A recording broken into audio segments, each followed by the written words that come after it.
거룩하시고 자비하신 우리 아버지 하나님, 이번 한 주간 하나님의 말씀을 들을 수 있도록 은혜를 베풀어 주시니 감사드립니다.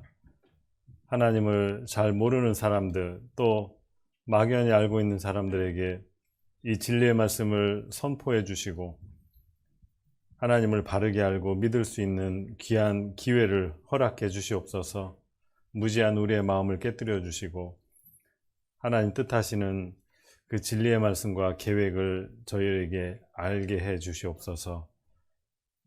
각 가정에서 말씀을 듣고 있는 모든 분들에게도 동일한 귀한 진리를 깨닫고 하나님께 나올 수 있는 귀한 시간으로 인도해 주시옵소서. 모든 것 주님께 맡기고 의지합니다. 우리 주 예수님의 이름으로 기도드리옵나이다. 아멘. 어제 이어서 오늘도 그동안 내가 잘 모르던 하나님, 그리고 막연하게 생각했던 하나님, 그 하나님이 어떤 분이신지, 참으로 계시는지 오늘도 이어서 좀 알아보겠습니다. 오늘은 시작하는 말씀을 이사야 41장 21절 말씀으로 보는데, 여기 화면을 같이 보시면 되겠습니다. 이거 어제 보셨던 말씀입니다. 너희는 확실한 증거를 보이라. 이전 일에 어떠한 것도 고하라. 우리가 연구하여 그 결국을 알리라 그랬어요. 정말 내가 신이다, 내가 창조주다 주장하는 많은 신들이 이 세상엔 존재합니다. 누가 정말 참신일까? 하나님 말씀하셨어요. 너희가 참신이라면 확실한 증거를 보이라. 정말 하나님께서 창조주시고 그리고 나 외에 다른 신이 없다고 말씀하신 것이 정말 맞다면 그 말씀에 걸맞는 확실한 증거가 있을 겁니다. 하나님 우리에게 그 증거를 보여주고 계시죠. 그런데 이제 어제는 정말 신이라면 반드시 우리에게 보여주셔야 될 내용이 첫 번째는 창조에 대한 부분입니다. 이 천지 만물이 어떻게 생겨났는지, 그리고 그 창조주 하나님께서 정말 창조한 것이 맞는지, 어제 우리가 주변에서 볼 수 있는 많은 창조물들을 통해서 또 이 성경 말씀 속에 창조주가 아니고서는 할 수 없는 그런 확실한 증거의 말씀들을 살펴봤습니다. 오늘은 어제 이어서 그 확실한 증거, 하나님이 정말 계시다는 확실한 증거, 그리고 이 성경 말씀 자체가 하나님이시다라고 했는데 이 말씀이 정말 사실이라면 보이지 않는 창조주 하나님이 정말 계신 것이 틀림없는 사실이죠. 그래서 그 확실한 증거 중에 오늘은 이전 일에 어떤 것도 고하라. 우리가 연구하여 그 결국을 알리라. 정말 참된 신이라면 태초에 무슨 일이 있었는지 자세히 말씀하실 수 있어야 됩니다. 하나님께서는 성경에 태초에 있었던 일, 그리고 그 오래전에 있었던 그 이전 일을 자세히 말씀해 주셨어요. 오늘 그걸 좀 살펴보려 합니다. 이전 일에 어떤 것도 고하라. 그리고 우리는 뭘 해야 되냐면 연구해 봐야 됩니다. 정말 그 말씀이 사실인지 참인지 거짓인지 따져보고 확인해 보는 것이 이제 우리가 할 일이죠. 하나님께서 선포해 주신 이 말씀을 오늘 좀 자세히 살펴볼 겁니다. 그 연구해 보면 그 결국을 알게 될 것이다. 정말 하나님이 참된 신이시고 하나님 한 분밖에 신이 없다는 것을 우리로 알게 하십니다. 그걸 차근차근 살펴볼 텐데요. 자, 어제 창조에 대한 말씀을 드렸고 오늘은 하나님께서 사람을 어떻게 창조하셨는지 그 말씀을 드려보겠습니다. 창세기 2장 7절에 보시면 여호와 하나님이 흙으로 사람을 지으시고 생기를 그 코에 불어넣으시니 사람이 생명이 되었다 이렇게 말씀하셨죠. 사람은 무엇으로 만들어졌느냐? 이 몸은 흙으로 만들어졌다 그랬어요. 그건 다가 아니죠. 그 속에 하나님께서 생기를 불어넣으셔서 사람이 생명이 되었다. 그러니까 사람은 육체만 있는 것이 아니라 그 속에 영적인 존재, 생명이 있다 말씀하셨어요. 창세기 1장 27절에 보시면 하나님이 자기 형상, 곧 하나님의 형상대로 사람을 창조하시되 남자와 여자를 창조하시고, 여기 하나님이 자기 형상이라고 그랬죠. 하나님 우리 눈으로 볼 수 없는 영이시다 그랬잖아요. 자기 형상, 곧 하나님의 형상은 뭘까? 보이지 않는 신령한 영적인 존재. 아까 코에 생기를 불어넣어서 사람이 생명이 되었다 그랬는데 그 부분을 말씀하시는 거죠. 하나님이 자기 형상 곧 하나님의 형상대로 사람을 창조하셨다. 그러니까 여기에서 강조하는 것은 사람은 육체만 있는 것이 아니라 그 속에 영혼이 있다는 걸 말씀하시는 겁니다. 그래서 사람의 구조라 할까요? 어떻게 구성되어 있는지를 살펴보면 몸과 혼과 영으로, 그래서 데살로니가전서 5장 23절에도 너희 온 영과 영이 있다고 말씀하시죠. 혼도 있고 몸이 있다고 말씀하셨어요. 사람은 맨 겉에 몸이 있다고 볼 수 있고요. 그 속에 혼이 있고 영이 있다고 설명할 수 있습니다. 이 몸이라는 건 먹어야 되고 자야 되고 이런 여러 가지 특징을 가지고 있죠. 혼은 우리가 흔히 지정의라고 합니다. 알고자 하는 욕구가 있고요. 기쁘고 슬픈 감정이 있고, 그리고 잘 살아보세. 우리 예전에 새마을운동 잘 살아보세.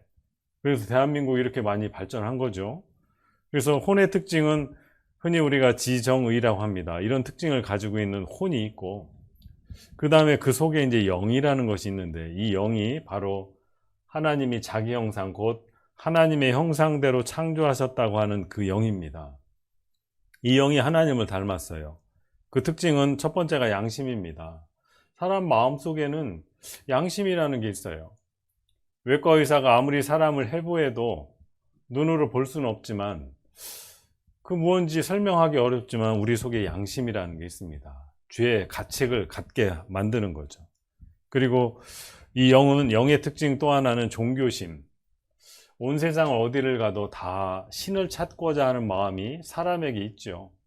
특히 전쟁터에 가면, 죽을 위기에 처하면 누구나 다 신을 찾습니다. 이 죽음은, 삶과 죽음을 나누는 건 사람의 능력으로 안 되거든요. 신을 다 찾아요. 그리고 영원성이 있다고 하죠. 7, 80년 살다가 떠나야 될 인생이지만 영원을 사모하는 마음 하나님 주셨기 때문에 우리 사람은 영원히 살고자 하는 욕구가 있습니다. 이게 이제 하나님을 닮은, 하나님의 형상, 자기 형상을 닮은 영혼이라는 것입니다. 사람이 죽으면 이제 땅에 묻히죠. 몸은 흙으로 다 돌아갑니다. 여기 뼈가 좀 남아있지만 아마 더 오랜 시간이 지나면 다 흙으로 바뀔 거예요. 이 사람의 몸은 흙으로 만들어졌기 때문에 죽어서 땅에 묻히면 다 흙으로 돌아갑니다. 그래서 온몸이 쑤실 땐 황토 속에서 뒹굴어라. 이 사람의 몸이 흙으로 만들어졌기 때문에 예전에 우리 어른들이 살았던 이런 황토집에 살면 건강을 유지할 수 있어요. 그리고 그 속에 양심이 있다고 그랬죠. 로마서 2장에 보시면요, 그 양심이 증거가 돼요. 혹은 송사하며 혹은 변명한다 그랬는데, 이 양심은요 우리 사람 속에 있어서, 여기 송사한다 그랬죠. 이 송사한다는 건 죄 지은 사람을 법정으로 끌고 가는 겁니다. 우리가 아무도 모르게 죄를 지을 때, 아무도 모르게 악한 생각을 할 때 우리 속에서 들리는 소리가 있죠. 야, 이 나쁜 놈아, 야, 이 못된 놈아. 그게 어디서 울려 나오는 소리일까? 우리 양심에서 나오는 소리입니다. 또 때로는 여기 변명한다 했는데, 내가 억울한 일을 당할 때가 있어요. 내가 잘못한 것도 아닌데 남들로부터 오해를 받고 욕을 얻어먹을 때, 그때 또 울려 나오는 소리가 있죠. 아니야, 네가 한 거 아니야. 하늘이 알아. 하나님이 아실 거야. 이게 이제 우리 사람 속에 있는 양심이라는 겁니다. 이 양심은 사람에게만 있어요. 짐승은 없죠.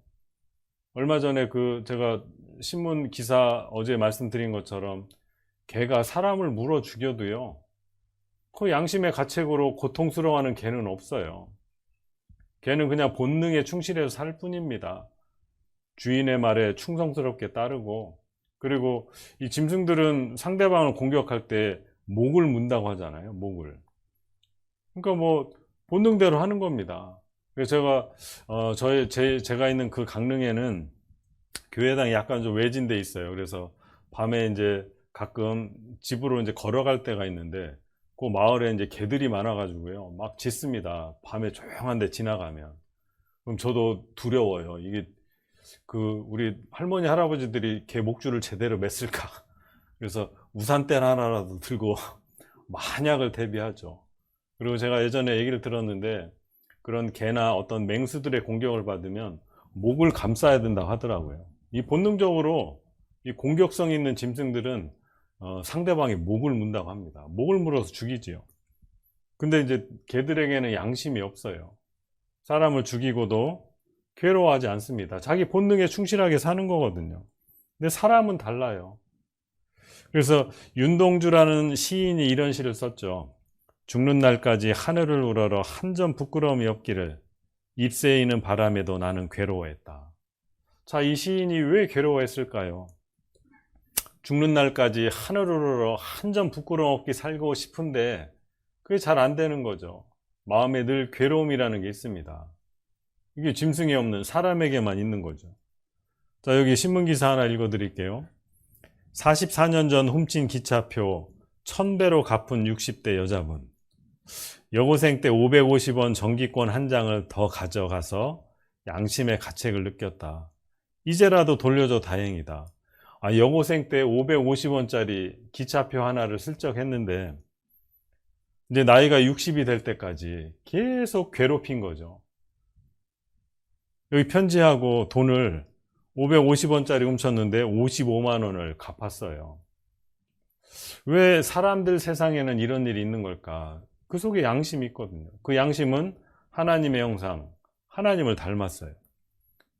야구선수입니다. 일부러 볼넷을 내주고 500만 원을 받았다. 나중에 양심의 가책을 느껴서 고백하는 겁니다. 왜 이런 일이 사람들 속에 있는 걸까? 하나님의 형상, 그 영이라는 것이 이제 우리 속에 있는데 그게 이제 양심이라는 거죠. 그러니까 성경을 배워보지 않아도 하나님이 계시다는 건 우리 양심이 압니다. 양심이 알아요. 그래서 이 몸이 전부가 아니죠. 우리 속에는 하나님을 닮은 영이라는 게 있습니다. 죽는 날까지 정말 부끄러움 없이 살기를 원하는 그 마음. 그러니까 이 양심이 또 영원한 마음을 우리에게 일깨우고 죽으면 끝이 아니라는 걸 막연하게나마 알게 하죠. 그런데 오늘 이 성경을 살펴보면 죽음으로 끝나는 것이 아니구나. 그 뒤에 영원한 세계가 있구나. 어떤 분은 얘기합니다. 까짓것 한 번 죽지 2번 죽어? 그 말에 속으시면 안 돼요. 여러분, 성경에는 둘째 사망이 분명히 있다고 말씀하십니다. 죽음으로 끝나지 않아요. 많은 분들이 사는 것 자체가 힘들고 괴로우니까, 고통스러우니까 목숨을 끊는데 그건 진짜 몰라도 너무 모르는 겁니다. 죽으면 모든 것이 끝나고 평온 가운데로 들어가는 줄 아는데 그렇지 않습니다. 심판이 있고요. 영원한 벌받는 불못이 있어요. 그러니까 자기 목숨을 함부로 끊으시면 안 됩니다. 함부로 끊으면 안 돼요. 그날을 형통하게 지내다가 경각간의 음부에 들어가느니라 말씀하셨어요. 사람들이 힘들면 다 끝내고 싶은 거예요. 어떤 어르신은 그렇더라고요. 몸이 너무 아프시니까 하나님이 계시다면 빨리 나 좀 데려가지. 근데 사실은 우리가 아프지 않다면 영원히 살고 싶은 게 우리 사람 마음이고요. 아프면 고통 없는 곳에 가고 싶은 것이 우리 마음이고, 근데 하나님은 왜 인생으로 고생하며 근심하게 만드셨을까? 인생이요, 정말 힘들고 어렵지 않으면 하나님을 찾지 않기 때문에 그렇습니다. 하나님은 더듬어 혹 하나님을 찾게 하시려고 인생으로 고생하며 근심하게 하셨다 말씀하셨어요. 그래서 혹시 오늘 말씀 듣는 분 중에 내 인생은 왜 이렇게 힘든 거야? 나만 왜 이렇게 고생스러운 거야? 그런 분은 그것이 오히려 은혜라는 걸 분명히 아셔야 돼요. 우리에게 더 좋은 것을 주시려는 하나님의 뜻이 그 속에 있습니다. 보옵소서 내게 큰 고통을 더하신 것은 내게 큰 평안을 주려 하심이라 말씀하셨어요. 주께서 나의 영혼을 사랑하사 멸망의 구덩이에서 건지셨고 나의 모든 죄는 주의 등 뒤에 던지셨다고 말씀하십니다. 그래서 삶이 좀 힘들더라도 말씀을 끝까지 한번 들어보시면 그런 뜻이 있었구나. 그리고 나에게 더 큰 은혜를 주시기 위함이구나. 그거 분명히 발견하게 될 겁니다. 그래서 이 성경에 욥기에 이런 말씀이 있습니다. 나의 이 가죽 이것이 썩은 후에 내가 육체 밖에서 하나님을 보리라 그랬어요. 자, 이 짧은 말씀이지만 잘 보셔야 됩니다. 나의 이 가죽 이것이 썩은 후에, 사람이 죽으면 몸이 썩지요. 이것이 썩은 후에 내가 죽어서 몸이 다 썩었는데 나라는 존재가 아직도 남아 있는 거죠.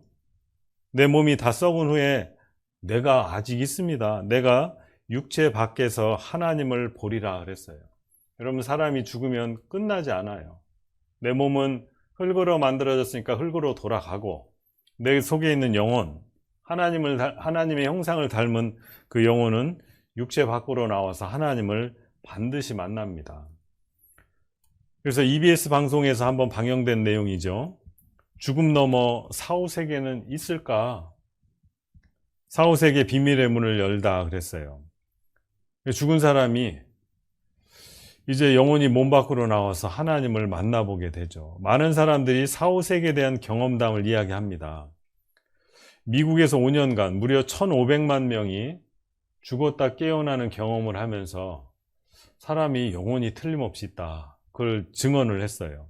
그걸 임사체험이라고도 하고 이제 근사체험이라고도 하는데, 죽었다가 다시 깨어나는 그런 일들이 우리 주변에 있죠. 여기 레이먼드 무디 주니어라는 심장 전문의입니다.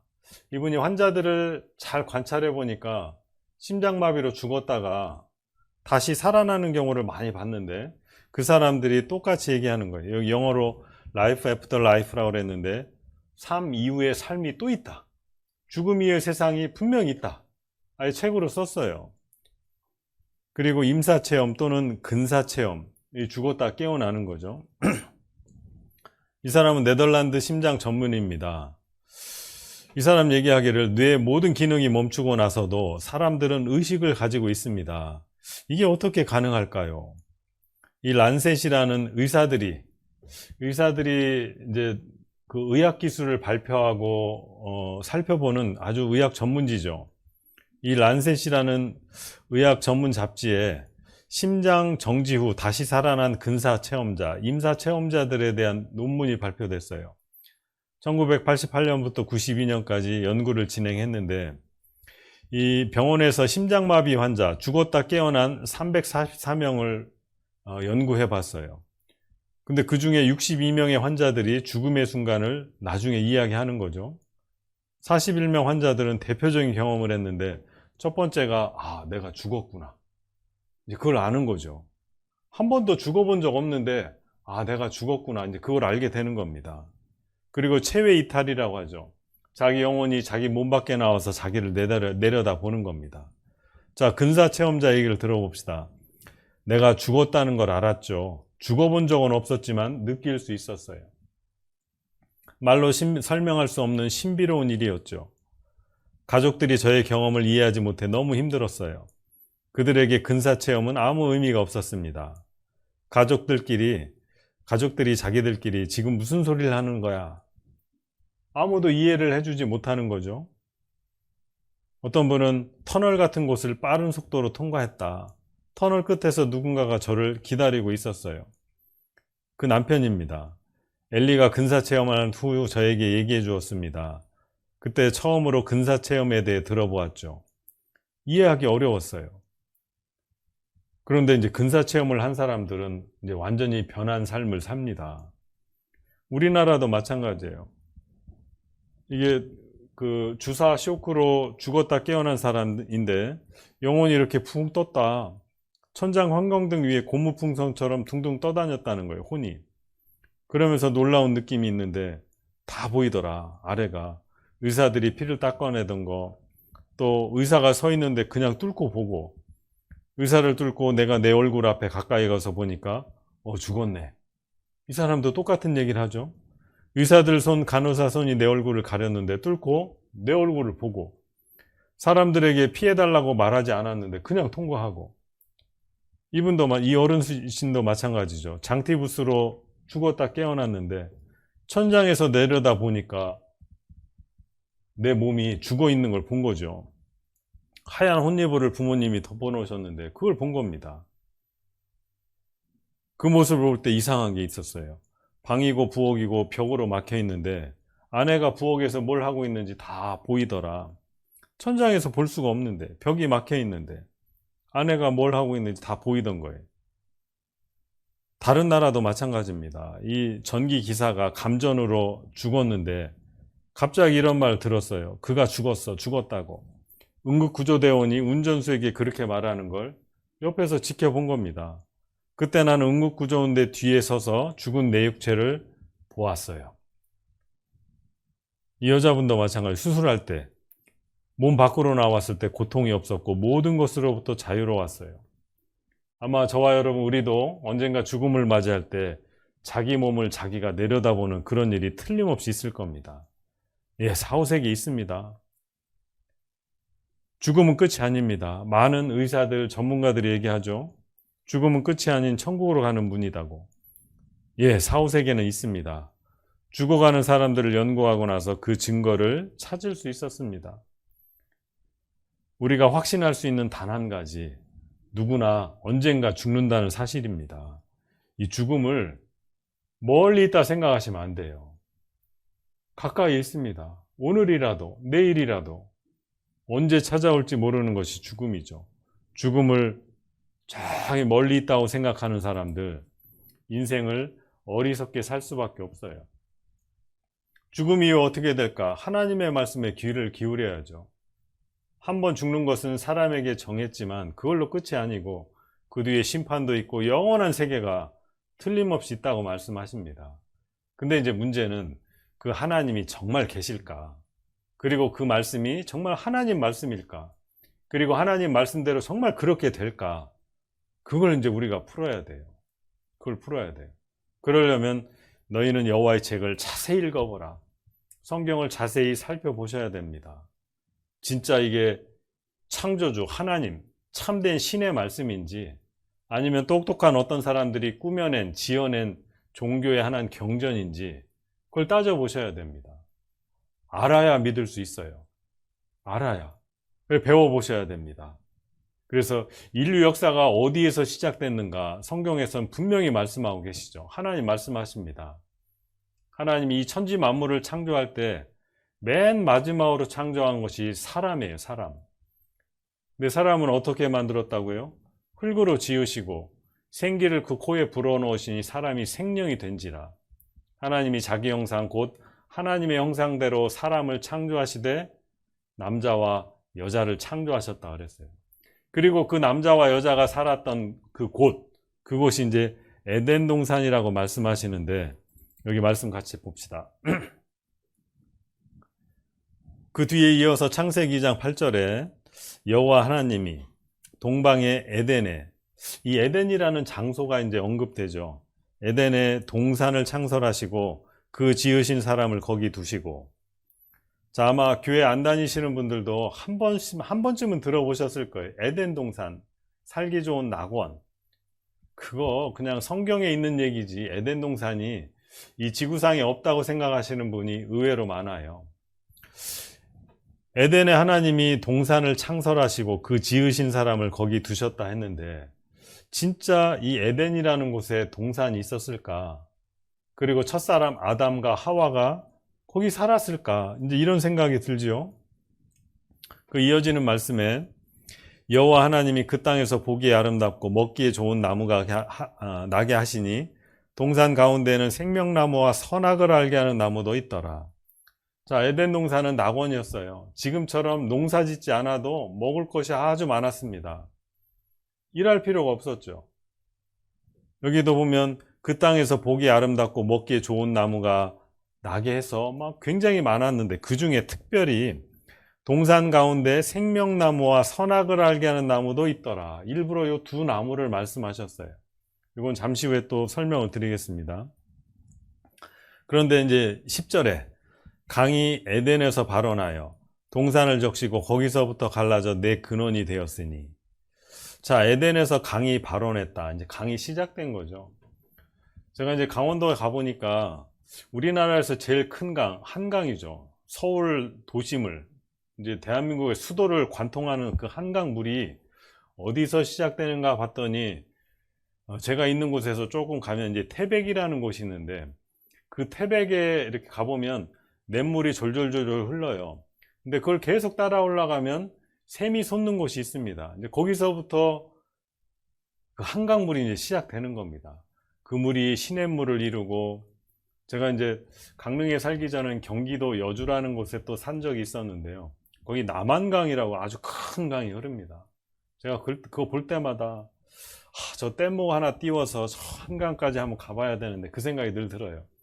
그 남한강물이 흘러서 양평에 가면 이제 두물머리라고 북한강과 남한강이 또 만납니다. 그 강이 이제 강물이 더 많아져서 이제 서울의 한강으로 흐르는 거예요. 마찬가지로 이 강이 에덴에서 시작됐다 발언했다는 거죠. 근데 그 강이 4개로 갈라졌다 그랬어요. 근데 강의 이름이 성경에 나옵니다. 첫째 이름은 비손이라, 둘째 강의 이름은 기온이라, 셋째 강의 이름은 히데겔이라, 넷째 강은 유브라 되더라. 야, 성경에 에덴에서 시작된 4개의 강 이름이 다 나와 있죠. 그럼 이제 우리는 어떤 생각을 해볼 수 있냐면, 야, 이 강을 한번 찾아가 보자. 그래서 찾아가 봤더니 성서 속 에덴 동산은 바로 이것이다. 그 강이 만나는 곳이죠. 근데 그 에덴 동산은 메소포타미아에 있었다 이렇게 단정 지을 수 있는 이유가 그 강을 찾아냈기 때문에 그래요. 지금 여기 티그리스라고 돼 있는데 이 성경에는 셋째 강 히데겔이라고 했는데, 히데겔은 이제 히브리 발음으로 히데겔이고요. 헬라말, 지금의 영어식 발음으로 고치면 티그리스 강입니다. 그러니까 이 에덴 동산에 시작된 셋째 강이 지금도 흐르고 있어요. 넷째 강은 유브라데, 한자식 발음인데 영어로는 유프라테스죠. 이 두 강이 만나는 점. 근데 문제는 첫째 강 비손과 둘째 강 기온이 없어요. 그게 여기 있어야 되는데 없는 거죠. 어떻게 된 걸까? 이 성경이 잘못된 걸까? 아니라는 걸 알았어요. 에스겔 31장 18절에 그러나 내가 에덴 나무와 함께 지하에 내려갈 것이요. 그 에덴의 광활한 나무들이 지하로 내려갔다. 아마 큰 지진과 같은 어떤 격변이 있었던 거죠. 그러니까 에덴 동산에 있던 그 나무들이 지하로 매몰됐다. 그때 2개의 강이 묻혀버린 겁니다. 그래서 최근에 과학기술이 얼마나 발달됐는지 사진을 찍는데 눈에 보이는 이 사진을 찍는 게 아니고요. 땅속 10m까지 샅샅이 찍는다고 그러죠. 기술이 이렇게 발전됐어요. 그래서 미국의 콜롬비아호 우주 왕복선이죠. 고대강을 발견했다. 신문 기사입니다. 사우디 사막에 묻혀있는 고대 강을 찾아낸 거예요. 그래서 지금은 사막이지만 아라비아도 옛날에는 비옥했다. 이걸 이제 학자들이 다 알아냈는데 6,000년 전의 고대 강줄기를 찾아냈어요. 그 사막 모래 밑바닥에서. 그래서 여기 기사를 보시면 티그리스 셋째 강이죠. 유브라테스 넷째 강입니다. 셋째 강과 넷째 강은 현재에도 실존한다. 사라진 강 비손 첫째 강입니다. 기온 둘째 강. 이 2 강을 첨단 과학이 규명했다. 미국 우주왕복선 고대 강줄기를 찾아냈다는 신문 기사입니다. 여기 찾아냈어요. 셋째 강 티그리스 지금도 흐르고 있고, 넷째 강 유프라테스 지금도 흐르고 있어요. 근데 사라진 강 첫째 강 비손과 둘째 강 기온강을 그 모래 밑바닥에 묻혀 있는 것을 찾아냈죠. 그래서 이 4강이 시작되는 요 만나는 점, 여기가 이제 에덴 동산이 있었던 곳이라는 걸 우리가 확인해 볼 수 있는 겁니다. 지금 찾아가 봤더니 거기 어디냐? 이라크라는 나라가 있는 곳입니다. 쿠르나라는 지역인데 신문에 났죠. 낙조 쓸쓸한 에덴 동산 옛자리다. 지금은 가서 보면 동물과 식물들이 살기가 좀 어려운, 오아시스 조금 있는 그런 살기 어려운 지역이에요. 야, 여기가 정말 옛날에는 낙원이었을까? 지금은 사막인데요. 학자들이 조사를 해보니까 옛날의 모습을 한번 복원해 본 거죠. 이 모래를 싹 걷어내고 옛날의 모습을 추정해 보니까 이렇게 초지가 발달돼 있고 강물이 흐르는 4개의 강이 흘렀다고 그랬잖아요. 그것을 입증할 수 있는 것이 이제 벽화입니다. 그 지역에 가서 봤더니 이 동굴에 벽화들이 남아 있는데 많은 소떼들 사냥하고 있는 장면들, 약 5,500년 전 벽화죠. 이런 초식동물들 사냥하는 장면들, 이런 것들을 보면 지금은 사막이고 동식물이 살 수 없는 열악한 환경이지만 예전에, 그 오래전에 태초에는 아주 살기 좋은 환경이었다는 걸, 이런 초식동물에 대한 벽화를 보면 우리가 알 수 있는 겁니다. 그 에덴 나무가 지하로 내려갔다. 이 아이하고 이 나무를 한번 비교해 보세요. 이게 이제 미국의 세콰이어 국립공원에 있는 세콰이어라는 나무입니다. 높은 거는 100m, 200m 돼요. 끝이 보이지 않죠. 저희 강릉에도 이거 언제 심었는지 모르겠는데 길가에 가로수로 이 세콰이어 나무를 많이 심어 놨더라고요. 정말 멋있어요. 근데 이제 그 티그리스 강과 유프라테스 강이 만나는 그곳에 가보면 이 삼각형 뿔 모양으로 해놓은 것들이 많이 그려져 있는데 이게 다 석유가 많이 나는 유전지대를 표시한 겁니다. 석유가 어떻게 만들어질까? 에덴의 나무가 지하로 내려갔다, 매몰됐다고 하죠. 이 석유가 만들어지려면 많은 동물과 식물이 갑자기 땅 속에 매몰되고, 어제 지구 중심부는 뜨거운 불덩어리라고 했어요. 적절한 열을 받고 위에서 누르는 압력, 그리고 일정한 시간이 지나면 이제 석유가 생성됩니다. 그 전 세계 석유의 70%가, 대부분의 석유가 다 여기 에덴 동산 옛자리에서 나고 있어요. 비교해 보면 아시아, 아프리카, 북미, 석유가 미미하게는 납니다. 이 중동 지방이죠. 에덴 동산 옛자리에서 석유가 이렇게 많이 나요. 그러니까 이 성경의 기록이 이게 아무렇게나 지어낸 얘기가 아니라는 걸 우리가 분명히 알게 되는 거죠. 성경은 창조주의 말씀이고 태초에 그 오래전에 어떤 일이 있었는지 정확히 말씀하시는데, 오늘날 우리 시대에 그걸 확인해 볼 수 있다는 겁니다. 과학이 발달하면 성경을 더 부정하게 되느냐? 그렇지 않아요. 성경이 정말 사실이라면 과학이 발전하면 발전할수록 더 옳다, 맞다라는 걸 증거하게 되죠. 근데 이제 아마 이제 성경 말씀을 조금이라도 들어보신 분은 그 에덴 동산에서 아담과 하와가 살았는데 하나님 명령하신 선악을 알게 하는 나무 먹지 마라. 먹는 날엔 정령 죽으리라. 그래서 이제 그걸 먹지 말라고 했는데 먹고 쫓겨나잖아요. 쫓겨나고 이제 자식들을 낳고 번성해 가는데 이제 또 하나 큰 하나님의 심판이 있는데 그게 이제 노아 홍수 사건입니다. 그 내용을 제가 한번 또 소개해 드려 보겠습니다. 에덴 동산에서 아담과 하와가 쫓겨난 이후에 어떤 일이 있었을까? 이제 자식을 낳고 많이 번성했는데 창세기 6장 5절 말씀에 여호와께서 사람의 죄악이 세상에 관영함과, 이 관영하다는 건 가득 찼다는 뜻입니다. 사람들의 죄악이 세상에 가득 찼어요. 그리고 그 마음의 생각의 모든 계획이 항상 악할 뿐이다. 그러니까 하나님 보실 때 세상에 죄가 가득 찼고 행동뿐만 아니라 그 마음의 생각의 모든 계획이 항상 악할 뿐임을 보시고 하나님께서 이제 이 지구상의 이 모든 것을 이제 다 쓸어버리시기로 작정을 하십니다. 하나님이 노아에게 이르시되, 노아는 사람의 이름이죠. 노아라는 사람에게 말씀하십니다. 모든 혈육 있는 자의 강포가 땅에 가득함으로 그 끝날이 내 앞에 이르렀으니 내가 그들을 땅과 함께 멸하리라. 하나님이 멸망시키기로 작정하셨어요. 너는, 노아에게 하시는 말씀입니다. 너는 잣나무로 너를 위하여 방주를 짓되, 이 방주라는 말은 큰 배라는 뜻입니다.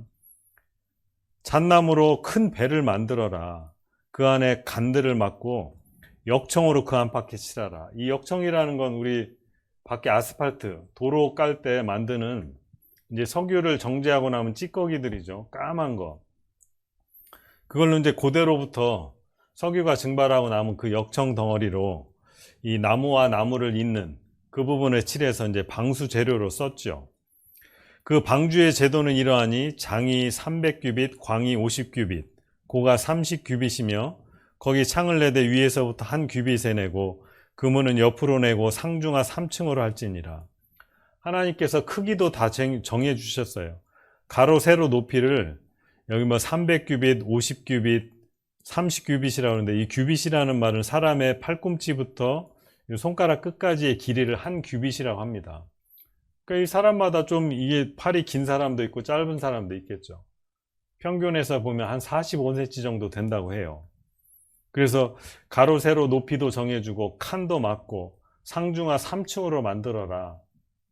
배 만드는 방법을 다 알려주셨죠. 그리고 이제 이어서 말씀하시기를 내가 하나님이십니다.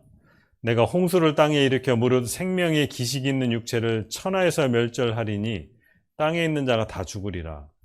자, 홍수, 물로 다 덮어버린다는 뜻이죠.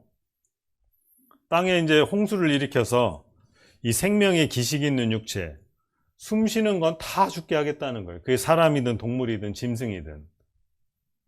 그러나 너와는 내가 내 언약을 세우리니 하나님이 약속을 주십니다. 너는 노아입니다. 너는 내 아들들과 내 아내와 내 자부들과 함께 그 방주로 들어가고 혈육 있는 모든 생물을 너는 각기 암수 한 쌍씩 방주로 이끌어들여 너와 함께 생명을 보존케 하라 이렇게 말씀하셨어요. 그래서 여기 노아 식구가 몇 명인지 압니다. 여기 뒤에 나오는데 노아에게는 아들이 3명이 있었어요. 셈이란 셈, 함, 야벳 세 아들이 있었고 이 노아의 아내 그리고 아들들의 자부들 총 8명이 살고 있었죠. 이 노아의 식구 8명이 짐승들, 생물들 암수 한 쌍씩 방주로 다 태우고 이제 노아 식구 8사람이 그 방주에 타게 됩니다. 여호와께서 노아에게 이르십니다. 너와 내 온 집은 방주로 들어가라. 방주에 다 태웠어요. 노아가 600세 되던 해 2월 곧 그달 17일이래. 그날에 큰 기쁨의 샘들이 터지며 하늘의 창들이 열려 40주야를 비가 땅에 쏟아졌더라. 그러니까 노아가 600세 되던 해에 땅속에서 샘들이 이제 터져 올라온 겁니다. 물이 솟구쳐 올라온 거죠. 그리고 하늘의 창들이 열려 40주야를 비가 땅에 쏟아졌더라. 하늘의 창들이 열렸다 그랬는데 어제 제가 하나님이 창세기에 이제 창조한 말씀 드릴 때 하늘, 궁창 아래에 물도 있었고 궁창, 하늘 위에도 물이 있었다고 그랬는데 태초에는 하나님께서 하늘 위에도 물이라는 걸 두셨어요. 그 물이 이제 40일 동안 밤낮을 가리지 않고 이제 땅에 쏟아진 겁니다. 아마 여기 연세 많으신 분들은 이런 뭐 홍수 비슷한 걸 좀 경험해 보셨을 거예요. 저도 중학교 때인가 집 근처 사는 큰 천이 하나 있었는데 그게 넘어가지고 저희 집이 무릎까지 물이 찼던 적이 있었거든요. 그때 한 3일 정도 계속 비가 왔던가요? 제가 강릉에 가보니까 강릉에도 남대천이라는 큰 천이 하나 있습니다. 그게 막 다리 위에까지 물이 넘쳤다고 하는데 지금 가보면요 그 강폭이 굉장히 넓어요. 근데 물은 조금밖에 안 흐르거든요. 야, 저게 다리까지 물이 차려면 물이 얼마나 많아야 될까 이제 그런 생각을 해보는데 며칠만 비 와도 거기 이제 다리 위에 물이 넘죠. 근데 여기는 땅 속에서 샘이 터지고 40일을 비가 땅에 쏟아졌다고 그랬어요. 홍수가 땅에 40일을 있었는지라 물이 많아졌죠. 방주가 땅에서 떠오르고 물이 많아져 땅에 창일함에 방주가 물 위에 떠다녔으며 물이 땅에 더욱 창일함에 천하의 높은 산이 다 덮였다. 그러니까 아마 노아가 방주를 타고 밖을 내다보니 뭐 땅이라고 생긴 건 하나도 보이지 않은 거죠. 천하의 높은 산이 다 덮어버린 겁니다. 덮인 거죠. 땅 위에 움직이는 생물이 다 죽었다. 곧 새와 육축과 들짐승과 땅에 기는 모든 것과 모든 사람이라. 육지에 있어 코로 생물의 기식을 호흡하는 것은 다 죽었더라.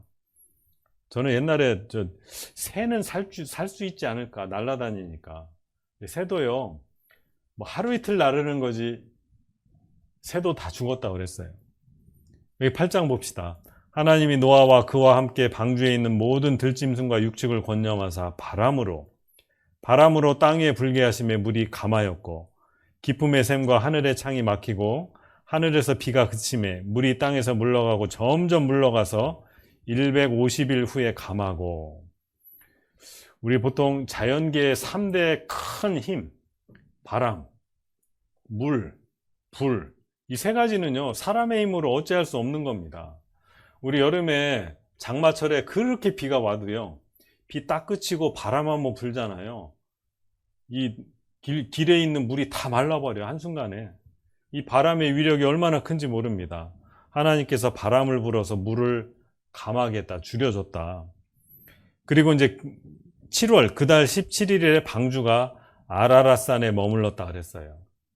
자, 이걸 그림으로 한번 좀 설명드려 보겠습니다. 자, 성경에 말씀하신 대로 규빗, 가로 세로 높이를 하나님이 정해 주셨죠. 상중하 3층으로 만들어라. 잣나무로 만들어라. 창문도 내고 하나님 말씀하신 대로 노아가 이렇게 방주를 만들었을 겁니다. 아주 큰 배죠. 이 축구장보다 더 큰 배입니다. 그리고 이제 사람들에게 이 배를 타야 된다고, 이제 곧 홍수가 있고 다 죽을 거라고. 근데 아무도 귀담아 듣지 않았어요. 하나님 말씀하시거든요. 노아는 배를 만들면서 사람들에게 배를 타십시오. 근데 결국은 아무도 안 타고 노아의 식구 8사람, 그리고 그림에 보이시죠? 모든 생물들 암수 한 쌍씩 다 태웠다고 그랬어요. 물고기들은 그냥 물이니까 놔두면 되죠. 이 노아의 식구 8사람 탄 것을 모형으로 만들어 본 겁니다. 아마 물이 점점 많아지고 이제 천하의 높은 산이 다 덮일 때쯤 사람들이 사람 살려, 나 좀 태워주세요, 아마 그랬을 거예요. 그런데 코로 숨 쉬는 것은 사람이고 짐승이고 동물이고 다 죽었더라. 이 방주가 떠다니다가 하나님께서 바람을 불어서 물이 점점 줄어드니까 이 방주가 어떤 산에 걸렸다고 그랬는데 그 산이 아라랏산이라고 그 이름을 하나님이 알려주셨어요. 우리 조금 전에 에덴 동산이 어디 있었을까? 강의 이름을 가지고 세계 지도를 펼쳐놓고 찾아갔잖아요. 마찬가지입니다. 이 노아 방주가 아라랏산에 머물렀다고? 아라랏산을 찾아가 보면 돼요. 7월 그달 17일에 방주가 아라랏산에 머물렀다. 이 터키 국경 근처에 가면 아라랏산이 실제로 있습니다. 노아의 방주 묻힌 곳이다. 해발 5165m. 이 5165m가 어느 정도 높은 산일까? 이 남북한 통틀어서 백두산이 제일 높은데요. 백두산이 한 2800m 정도 되는 산입니다. 그러니까 백두산도 높은데 그거에 한 2배 되는 산이죠. 그러니까 우리가 만년설이라고 합니다. 이 윗부분은 1년 내내 눈이 잘 녹지 않아요. 너무 산이 높고 추워서. 이 지도를 펼쳐놓고 보면 터키라는 나라가 있고 이 국경 근처에 가면 해발 5166m 아라랏산이라고 있죠. 이건 이제 인공위성에서 찍은 위에서 내려다본 모습입니다. 아주 험준하고 윗부분에 있는 눈은, 얼음은 잘 녹지 않아요. 그런데 나사 미 항공우주국에서 인공위성 사진을 찍어 분석을 했는데 노아의 방주가 아라랏산 얼음 속에 있다. 찾아낸 거죠. 노아의 방주 터키 아라랏산에서 찾았다. 구약 성경에 나오는 것과 모양 크기가 같다. 이 사람은 프랑스 사람인데 페르난도 나바라라는 사람입니다. 1955년도에 그 산을 올라갔어요. 그리고 그 나무로 만들어진 배의 조각을 잘라가지고 실제 내려온 그때 사진입니다. 방주의 조각을 잘라가지고 내려오는 사진이죠. 기념 촬영도 하고. 그리고 이제 이 나무를 가지고 와서 조사해 보니까 잣나무인 겁니다. 근데 아라랏산 반경 15km 내에서는 잣나무가 자라질 않아요. 그리고 생각해 보십시오. 이 성경에 그 방주 만들라는 그 크기가 지금의 배로 치면 한 1만 5천 톤급 정도 되는 상선 크기 정도 되는데요. 생각을 해 봅시다. 이 5,000m가 넘는 높은 산, 대략 이제 방주가 걸린 위치가 한 4,000m 정도 되는 위치인데, 여러분 4,000m, 아마 우리는 빈손으로 올라가도 여기 못 올라가는 사람 많을 거예요. 아이고 허리야 다리야. 그 높은 산에 이 큰 배를 어떻게 끌고 올라갈 수 있을까? 올라갈 수 있는 방법은 딱 하나밖에 없어요. 물을 채워가지고 배를 띄워서 그 옆에 갖다 놓고 이제 물을 빼는 방법. 그 방법 외로는 제 아무리 좋은 기중기를 가져간다 한들 그 4,000m 높이에 올릴 수 없거든요. 근데 성경 말씀하신 대로 정확히 잣나무예요. 잣나무로 만들어진 배, 조가리를 잘라온 거죠. 최근에 약 한 10년 전에 홍콩의 탐험대가 또 한번 올라갔습니다. 근데 갔다 온 뒤로 이제 기자회견하고 있는 장면이에요. 우리가 보았다. 이 아라랏산을 올라갔죠. 탐험대가. 그래서 이제 지금은 카메라도 있고 다 찍어갖고 온 겁니다. 보세요. 사람의 손으로 깎아서 만든 나무배가 틀림없죠. 그 배를 아라랏산 그 높은 곳에서 찾아냈어요. 사진을 다 찍어가지고 왔습니다. 그리고 이제 기자회견을 했어요. 그리고 또 하나 이상한 게 있죠. 전 세계 200여 민족이 살고 있는데 조상들로부터 전해져 내려오는 이야기가 다 똑같아요. 옛날에 홍수가 있었다. 노아 홍수 이상하게 일치한다. 여러 민족이 다 다른데 바벨론, 그리스, 인디아, 북아메리카, 남아메리카, 태평양 지역 어디를 가도 옛날 우리 조상 때 이런 일이 있었다. 이게 다 전해져 내려오고 있어요. 이 노아 홍수는 얼핏 생각하면 말도 안 되는 것 같지만 사실입니다. 여러분, 중국에는 중국이 쓰는 글자가 한자잖아요. 이 중국에 허신이라는 사람이 있었는데 AD 100년경에 우리로 치면 이제 국어사전 같은 설문해자라는 아주 두꺼운 책을 이제 만듭니다. 그 사람이. 그 책의 내용이 뭐냐면 이제 중국 사람들, 우리가 쓰는 한자가 어떻게 만들어졌을까, 그걸 연구해서 한자의 기원을 글자마다 다 조사를 해서 마치 우리 국어사전 편찬하듯이 책을 편찬한 사람이에요.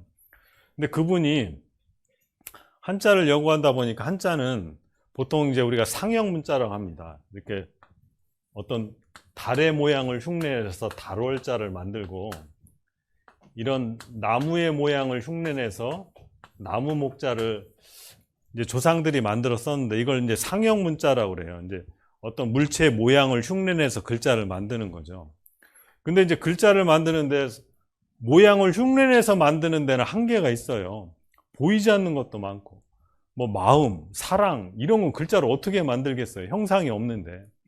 그러니까 이제 이런 글자들을 잘 조합해서 뜻 글자를 만듭니다. 그걸 이제 표의 문자라고 하는데, 한자는 상형 문자하고 조합해서 뜻을 만드는 뜻 글자로 이루어져 있어요.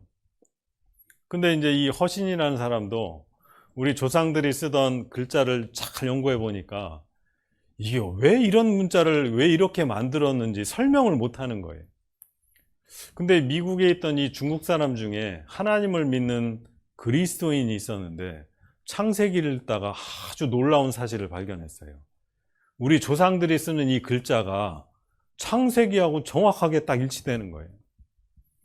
여러분, 지금 노아 홍수 사건을 제가 말씀드렸는데 그 창세기에 이제 많은 내용들 중에 아까 이제 제가 설명드린 에덴 동산이 있잖아요. 에덴 동산에 동산 중앙에 나무 두 그루가 있다고 그랬어요. 이게 나무 목자를 두 개를 쓰고 이 보일 시자를 쓰면 이게 금할 금자입니다. 요 밑에 있는 보일 시자는 마치 제단을 형상하고 하나님께 제물을 바치는 이게 하나님을 뜻하는 글자예요. 근데 이게 이제 금지한다, 금한다, 금할 금자인데 왜 중국 사람들 조상들이 이 금지한다는 글자를 만들 때 나무 목자 두 개에다가 하나님을 설명하는 이 보일시자를 썼을까? 이 창세기 내용이거든요. 에덴 동산 중앙에 나무 두 그루가 있었는데 그 중에 선악을 알게 하는 나무의 열매를 먹지 말라. 성경에 최초로 금지한 명령이 선악과를 먹지 말라거든요. 하나님이 나무 두 그루 중에 선악을 알게 하는 나무 열매를 먹지 말라. 이게 우연의 일치일까? 근데 누가 먼저 따먹었냐? 하와 여자가 따먹었거든요. 그래, 나무 목자 두 개에다가 계집 여자를 쓰면 이게 무슨 글자냐면 탐낸다, 탐할 남자예요. 만약에 앞으로 탐낸다는 글자를 쓸 때 나무 목자 두 개에다가 사내 남자를 쓰도록 하자. 그러면 이게 이해가 안 되는 거예요. 여자가 먼저 따먹었는데 이렇게 글자를 만들면 안 외워집니다. 여러분, 제가 오늘 설명드리는 거 잠깐만 들어도 내일부터 죽을 때까지 금할 금자하고 탐낸다는 탐할 남자는 안 잊어버릴 거예요. 나무 두 그루에 하나님을 뜻하는 보일시자, 이거 금지하는 거지. 나무 두 그루에 계집 여자, 이건 탐낸다는 뜻이지. 이 노아 같았던 방주도 마찬가지입니다.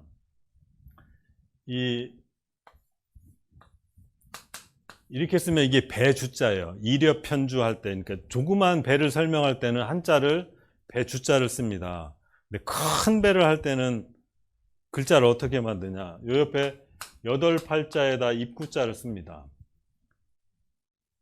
그러면 이게 이제 배 선자가 되는 거예요.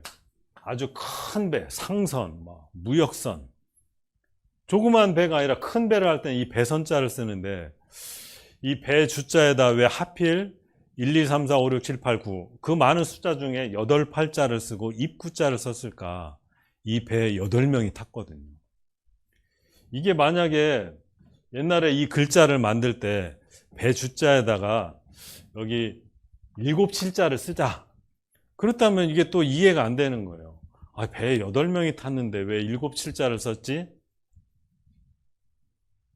이 글자를 만들 때는요, 누구나 다 공감하고 이해가 돼야 되거든요.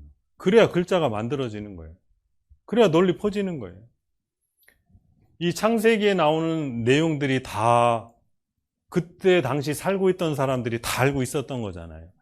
이 중국의 한자가 언제 만들어졌을까 정확히 알지는 못하지만 최소 아무리 적게 잡아도 4,000년 이상 됐다고들 이야기합니다. 자기들 얘기로. 그러니까 이 한자가 만들어질 때 분명 이 글자는 괜히 만드는 게 아닙니다. 없었던 글자, 야, 금지한다는 걸 어떻게 만들까? 누구나 다 알고 있는 내용을 가지고 글자를 만드는 거예요, 이렇게. 제가 여기 혹시 제사 드리는 걸 좋아하시는 분 계실까 몰라서 제사 드린다는 제사 제자를 한번 여기 써보겠습니다. 이게 이제 제사 드린다는 이제 제사 제자인데 이것도 가만히 보면 아까 요거 말씀드린 것죠. 요 하나님. 요거는 이제 달월자 같이 생겼죠. 요거. 근데 요 옥편을 이렇게 찾아보시면요. 요 달월자가 1번 뜻이 여러 가지인데 달이라는 뜻이 있고요. 한 3번쯤 가면 고기육자가 있어요. 고기육. 이게 이제 고기를 뜻하는 육달월이라고 우리가 부르고 이거는 이제 우리가 학생들 학교에서 배우셨을 텐데 또우자라고 합니다. 또. 근데 이것도 옥편을 찾아보면 1번 또 2번에 용서라는 뜻이 있어요. 용서. 옥편을 찾아보면 용서라는 뜻을 가지고 있어요.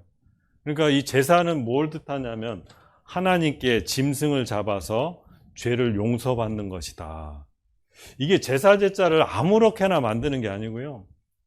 정말 그 내용과 배경을 가지고 글자를 만드는 겁니다. 그러니까 이게 어거지를 꿰맞춘 게 아니라 이런 글자들을 그 중국인 그리스도인이 너무나 많은 걸 찾아냈어요. 그래서 이제 그 사람은 이 창세기의 대발견이다 이렇게 얘기하는데 이게 그냥 지어낸 얘기가 아닙니다. 그리고 이 노아 홍수 사건이 정말 있었다는 증거들은 굉장히 많은데요. 그 중에 제가 간단하게 몇 가지만 더 말씀을 드려보겠습니다. 자, 이렇게 이제 흙이 쌓여져 있는 걸 우리가 지층이라고 합니다. 흙이 차곡차곡 쌓여서 이거 얼마나 오래 걸려서 만들어졌을까. 옛날에 이제 진화론자들은 이런 지층이 만들어지는데 수천 년, 수만 년이 걸렸다고 이제 주장을 하는데요. 이렇게 흙이 차곡차곡 쌓여져서 만든 지층이요. 전 대륙의 70% 이상입니다. 그걸 퇴적층이라고 하는데 보세요. 마치 흙을 차곡차곡 쌓아서 눌러서 만든 것 같이 보이는 이런 지층이 전 세계의 70%니까 보이는 곳마다 이런 지층이 있다고 생각하시면 맞아요. 어디를 가도 히말라야 산맥을 가도 아프리카 대륙도 오세아니아, 아시아 대륙 어디를 가도 제가 살고 있는 이 강원도 강릉시 옆에 삼척시가 있는데 삼척에 가도 이런 지층을 흔히 볼 수 있어요. 근데 이런 지층들이 어떻게 만들어졌을까 지질학자들이 연구했는데요. 옛날에는 바람에 흙이 날려다니다 이렇게 차곡차곡 쌓여졌다 생각했는데 그거는 그렇지 않다는 게 이미 지질학자들에게 정설로 밝혀졌어요. 그럼 어떻게 이런 지층이 만들어지느냐? 저탕류라고 하죠.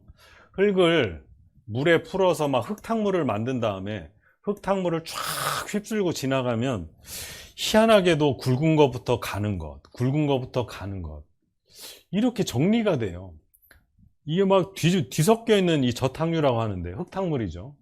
한번 휩쓸고 탁 지나가서 정리가 되고 나면 희한하게 이렇게 큰 것부터 작은 것까지 질서 있게 그래서 이렇게 지층이 만들어집니다. 이렇게 지층이 만들어지죠. 제가 이 시루떡을 왜 보여드리냐 저녁 식사 못 하신 분들 출출할 것 같은데 와 김이 모락모락 나죠. 보이시나요? 김이 모락모락 나는데 이렇게 뜨끈뜨끈한 시루떡을 딱 잡으면 이렇게 휘어져요. 몰랑몰랑하죠. 근데 이거를 몇 날 며칠 안 먹고 저 접시에 놔두면 어떻게 해요? 딱딱하게 굳어지잖아요. 그러면 이거를 이렇게 휠 수 있느냐? 못 휩니다. 이제 휘려고 힘을 주면 뚝 부러지죠. 이렇게 따끈따끈할 때는 이렇게 휘어져요, 떡이. 지층도 똑같습니다. 아까 저탕류라고 그랬는데, 물이 휩쓸고 지나가서 이렇게 흙이 차곡차곡 쌓이면, 이걸 이제 습곡이라고 불러요. 이렇게 휘어지는 거죠. 여러분, 이런 어마어마한 지층이 수만 년 걸려서 이렇게 굳어졌으면, 이렇게 휘어진 지층은 있을 수가 없어요. 그러니까 이 지층이 이렇게 휘어졌다는 얘기는 이 밑에부터 여기까지 흙이 쌓이는데 단시간 내에 쌓였다는 뜻이고요.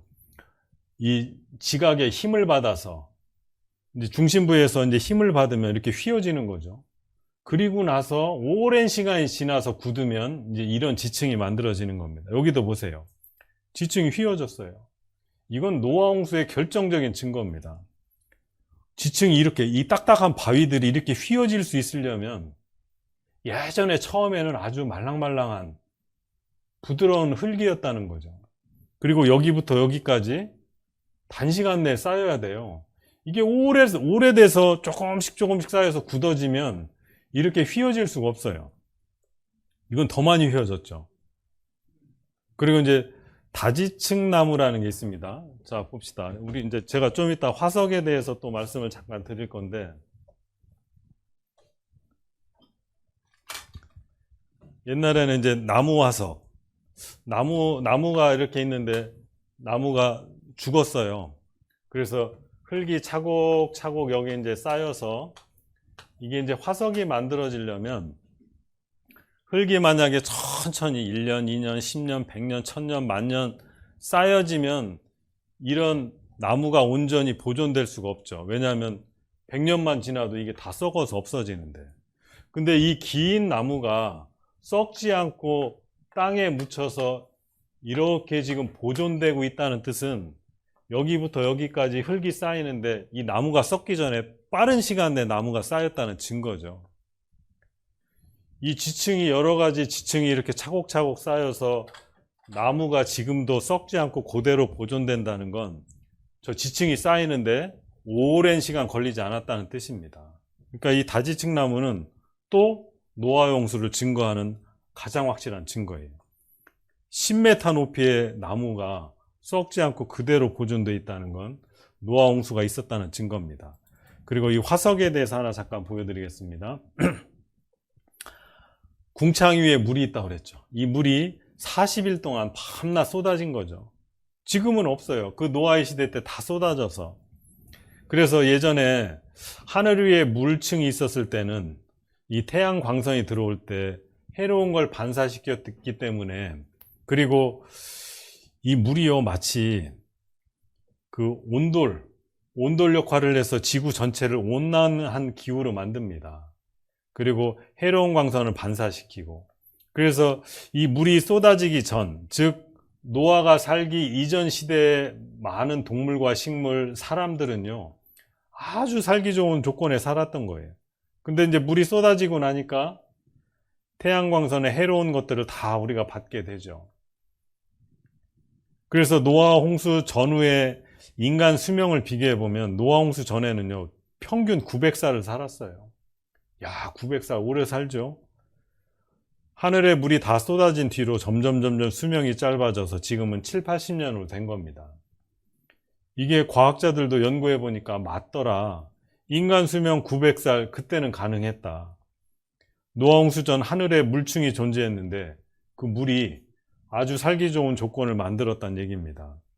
그러니까 남극, 지금은 얼음밖에 없고요. 너무 추워서 펭귄 정도만 삽니다. 근데 그 남극도 한때는 따뜻했다.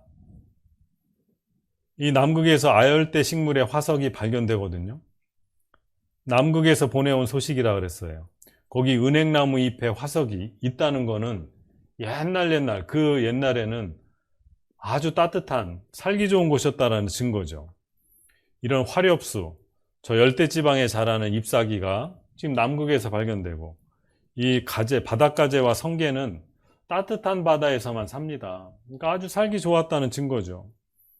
그래서 고대 옛날 그 옛날의 화석들을 보면 바퀴벌레가 30cm, 잠자리가 1m, 소가 9m. 야, 이런 소 한 마리면 여기 전주 북부교회 다 못 먹고 남겨야 될 거예요. 이 잠자리 화석 보세요. 75cm입니다. 고생대 옛날 화석. 그걸 이제 그대로 모형으로 한번 재현을 해본 거죠. 이 사람이 누워있는 이게 굴껍데기입니다. 굴. 얼마나 굴이 큰지. 사람의 발자국의 화석. 사람이 아주 거대했다는 걸 알 수 있죠. 이 정갱이 뼈 하나가 이 사람 키만 해요. 그리고 석유가 만들어진 것. 이런 게 다 이제 우리가 잘 몰라서 그렇지 연구해 보면 노아 홍수가 있었기 때문에 이런 일이 있을 거라는 거예요. 야, 얼마나 추운 곳이길래 이 눈썹 보세요. 여러분, 그 소련의 야쿠츠크라는 곳이 있는데 여기 전 세계에서 가장 추운 곳입니다. 평균 영하 마이너스 50도. 저는 이런데 왜 사는지 모르겠어요. 사람들이 여기 말고도 살 곳이 많은데. 근데 이 가장 추운 곳에 세계 최대의 탄광이 있어요. 석탄이 있어, 석탄. 이 석탄이 만들어지려면 아까 말씀드린 것처럼 석유하고 똑같이 많은 동식물이 땅속에 매몰돼서 이제 석탄이 만들어질 텐데, 야, 그러면 지금은 그렇게 추운 곳이지만 옛날에는 동물과 식물이 아주 살기 좋은 곳이었구나. 이제 그걸 알게 되는 거죠. 갖가지 화석, 다지층나무, 이 노아의 대홍수를 입증하는 가장 확실한 증거입니다. 자, 화석에 대해서 잠깐 말씀드릴게요. 이게 물고기 화석인데요. 어떤 거는 막 그 연한 피부 조직까지 생생하게 보존되는 화석들도 있고요. 큰 물고기가 작은 물고기 콱 잡아먹는 그 순간에 만들어진 화석도 있고. 근데 이 물고기가 이렇게 떠다니다가 죽으면 이 죽은 물고기는 화석으로 안 만들어집니다. 화석은 어떻게 만들어지냐? 물고기가 이렇게 살아있을 때 갑자기 흙탕물이 덮쳐버리는 거예요. 꼼짝없이 매몰됐을 때. 그때 이제 화석으로 만들어져요. 그래서 이 피부 단백질은 분해돼서 없어지고요. 이 뼈 조각들이 이제 그 자국을 만들어내는 거죠. 생생한 이런 화석들이 만들어졌다는 뜻은 살아있을 때 갑자기 매몰됐다는 증거입니다. 이게 물고기 화석이죠. 근데 한번 생각해 봅시다. 노아 홍수 때 40일 동안 비가 내리고 땅속에서 물이 솟구쳐 올라왔을 때 화석으로 만들어졌다면, 자 보세요. 전 세계에 이제 화석이 발견되는 걸 조사를 해보니까 해양 무척주 동물이 95%를 차지하더라. 그러니까 제일 많이 발견되는 화석이 조개 화석이에요. 조개 화석. 여러분, 조개가 이렇게 움직이는 거 아시죠? 근데 빨리 못 도망가요. 아니, 홍수가 났다고 조개가 막 도망 다닐 수 있나요? 그러니까 조개가 잘 여기 무척주 동물이라는 게 그런 겁니다. 우리처럼 뛰어다니고 뭐 이렇게 돌아다닐 수 없는 것들, 갑자기 흙탕물이 확 덮쳐버리면 꼼짝없이 그냥 화석으로 만들어지는 거죠. 그리고 이제 바다 식물들, 그리고 물고기와 곤충. 이제 아까 좀 전에 보여드린 물고기 화석도 나오죠. 물고기들은요 막 도망 다녀요. 헤엄쳐서. 그러다 이제 잘못 확 덮치면 이제 물고기 화석이 되기도 하고. 근데 퍼센트로 보면 이 도망 다니지 못하는 것들이 가장 많은 게 당연하죠. 그리고 물고기와 곤충들은 0.2%밖에 안 됩니다. 전 세계에서 발견되는 화석들 중에 육지동물, 막 뛰어다니는 말이나 우리 사람들이죠. 발견 안 되는 건 아닌데 너무 적어요. 0.0025%밖에 안 됩니다. 왜 그러냐면 홍수가 나면요, 이 짐승들이나 사람은 산꼭대기로 다 도망갑니다. 다 도망가요. 그래서 웬만해서는 화석으로 잘 안 만들어져요. 뭐 다리를 다쳐서 도저히 뛸 수 없는 사람, 뭐 이런 사람은 이제 화석이 될 수도 있겠죠. 산꼭대기 가서 근데 나중에 어떻게 되냐? 이제 천하의 높은 산도 물에 다 덮이니까 이제 헤엄치다가 이제 물에 빠져서 꼬르륵 죽는 겁니다. 그렇게 죽는 것들은 화석으로 안 만들어져요. 그러니까 육지동물이 화석이 왜 이렇게 없을까? 다 산 위로 도망갔다가 나중에 헤엄쳐서 꼬르륵 죽었기 때문에 그래요. 대홍수로 육지동물이 화석이 되려면 물 밑바닥까지 수킬로미터를 내려갔어야 되는데 그런 일들은 잘 안 생기죠. 이 방주의 크기, 어떤 분은 그럽니다. 아니, 세상에 동물들이 얼마나 많은데 암수 한 쌍씩 이 배가 얼마나 큰지 모르지만 어떻게 다 태우느냐고. 근데 실제로 성경에 기록된 그 배 크기를 조사해 보면 한 층에 한 900평, 3층 건물 정도 됩니다.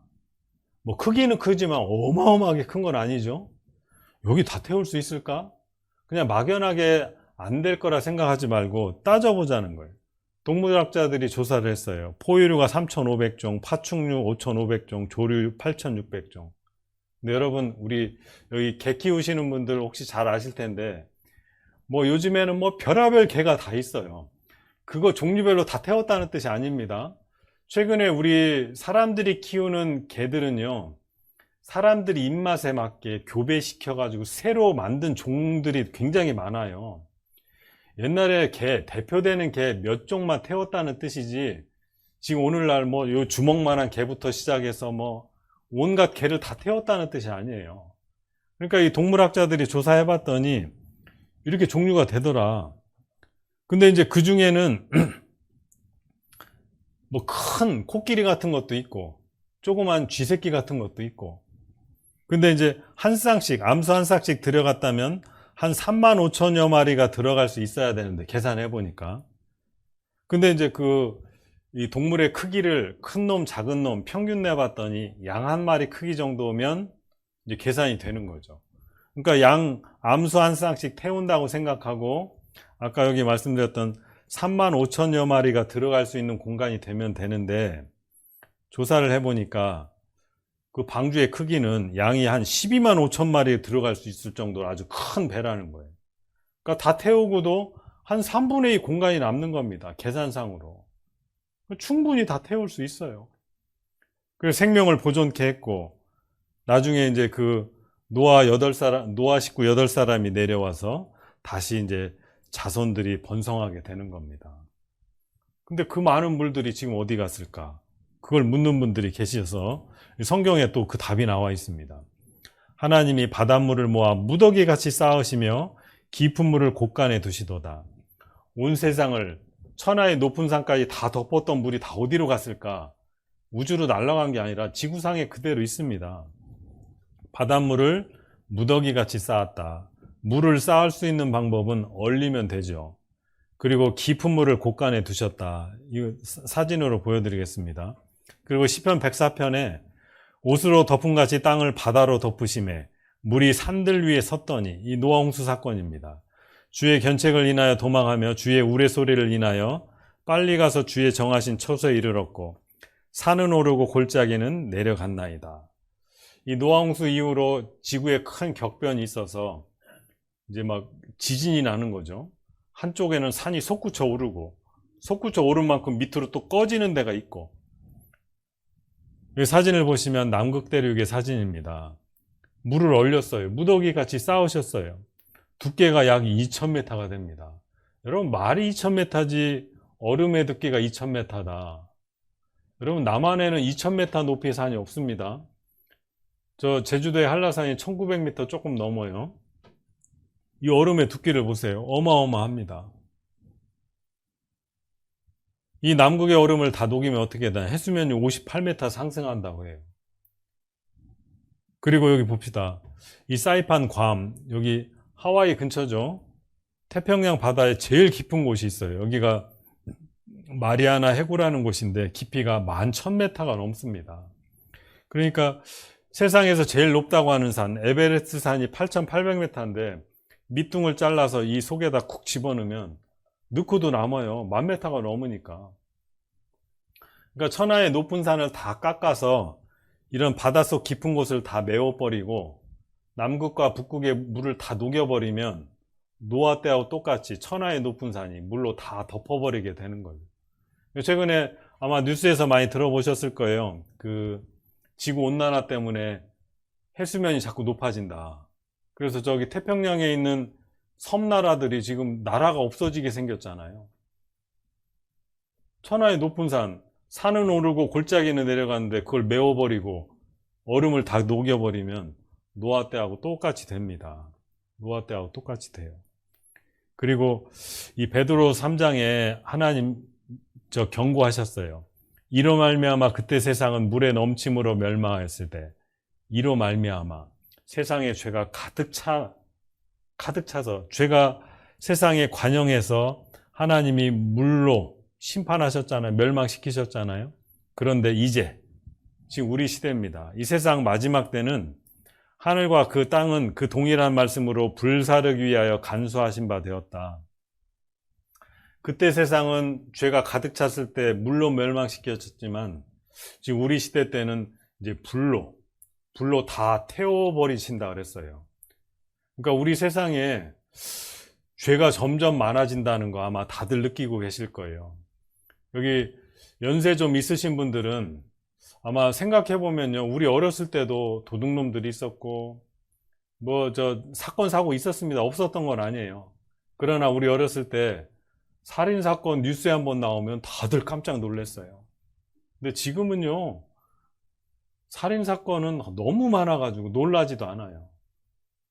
저는 지금도 기억나는 게 옛날에 사람을 토막내서 죽였다. 밤에 잠이 안 오더라고요. 어떻게 사람이 그럴 수 있을까?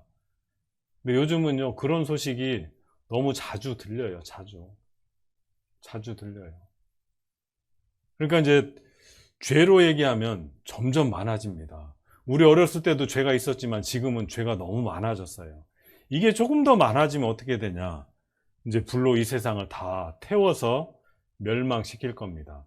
그때 홍수가 진짜 있었다면 앞으로 이렇게 될 거라는 말씀도 우리가 믿을 수 있죠. 그래서 이 노아 홍수 사건 뒤에 또 어떤 일이 있었는지 그 뒤에 계속 말씀하시는데 제가 그것도 소개를 드려보겠습니다. 자, 노아가 이제 그 아라랏산에 방주가 걸리고 노아 8 식구가 배에서 내리고 짐승들도 암소 한 쌍씩 내리고 이제 짐승들 새끼 나서 번성하고 사람도 자식을 낳고 번성하게 됩니다. 그때 이제 사람들이 이제 점점 많아지니까 그 뒤에 어떤 일이 있었다고 하냐면 여기 봅시다. 창세기 11장 1절에 보시면 온 땅에 구음이 하나 있더라. 언어가 하나였더라. 세상에요, 말이 하나밖에 없었어요. 그때는. 지금처럼 우리 학생들 영어 배우랴 외국어 때문에 고생 많이 하잖아요. 근데 그때는 외국어 배울 필요가 없었죠. 언어가 하나였으니까. 근데 이제 그때 사람들이 어떤 모습으로 살고 있었냐면 성과 대를 높이 쌓아 대 꼭대기를 하늘에 닿게 하자. 자, 왜 이랬냐면 우리 조상 때 얘기를 들어보니 온 세상을 하나님이 물로 덮어서 다 죽었다. 야, 그러면 혹시 또 하나님이 온 세상을 물로 또 심판할지 모르니까 이 성과 대를 높이 쌓자. 물을 아무리 채워도 빠져 죽지 않을 정도로 어떻게 하늘에 닿게 할 정도로 이 성과 대를 높이 쌓아 대 꼭대기를 하늘에 닿게 하자. 근데 하나님이 그걸 못하게 하셨어요. 그 못하게 한 방법이 나와 있죠. 그들의 언어를 혼잡게 하여 그들로 서로 알아듣지 못하게 하자. 자, 이 지역은 어떤지 모르겠습니다. 제가 여러 곳을 이제 이사 다니면서 살아보니까 우리나라도 점점 힘든 일은 우리나라 사람도 안 하려고 그래요. 그러니까 저희 강릉도 가보면요, 건설 현장에 가보면 다 외국인들입니다. 저기 러시아 사람, 힘도 좋아요. 얼마나 힘이 좋은지 몰라요. 또는 여기 동남아시아 사람들, 한국 사람들은 거의 없어요. 근데 그 사람들이 한국말을 어떻게 잘 배웠는지 말을 잘 하더라고요. 말귀도 잘 알아들어요. 근데 여러분, 말이 안 통하면 일을 할 수가 없죠.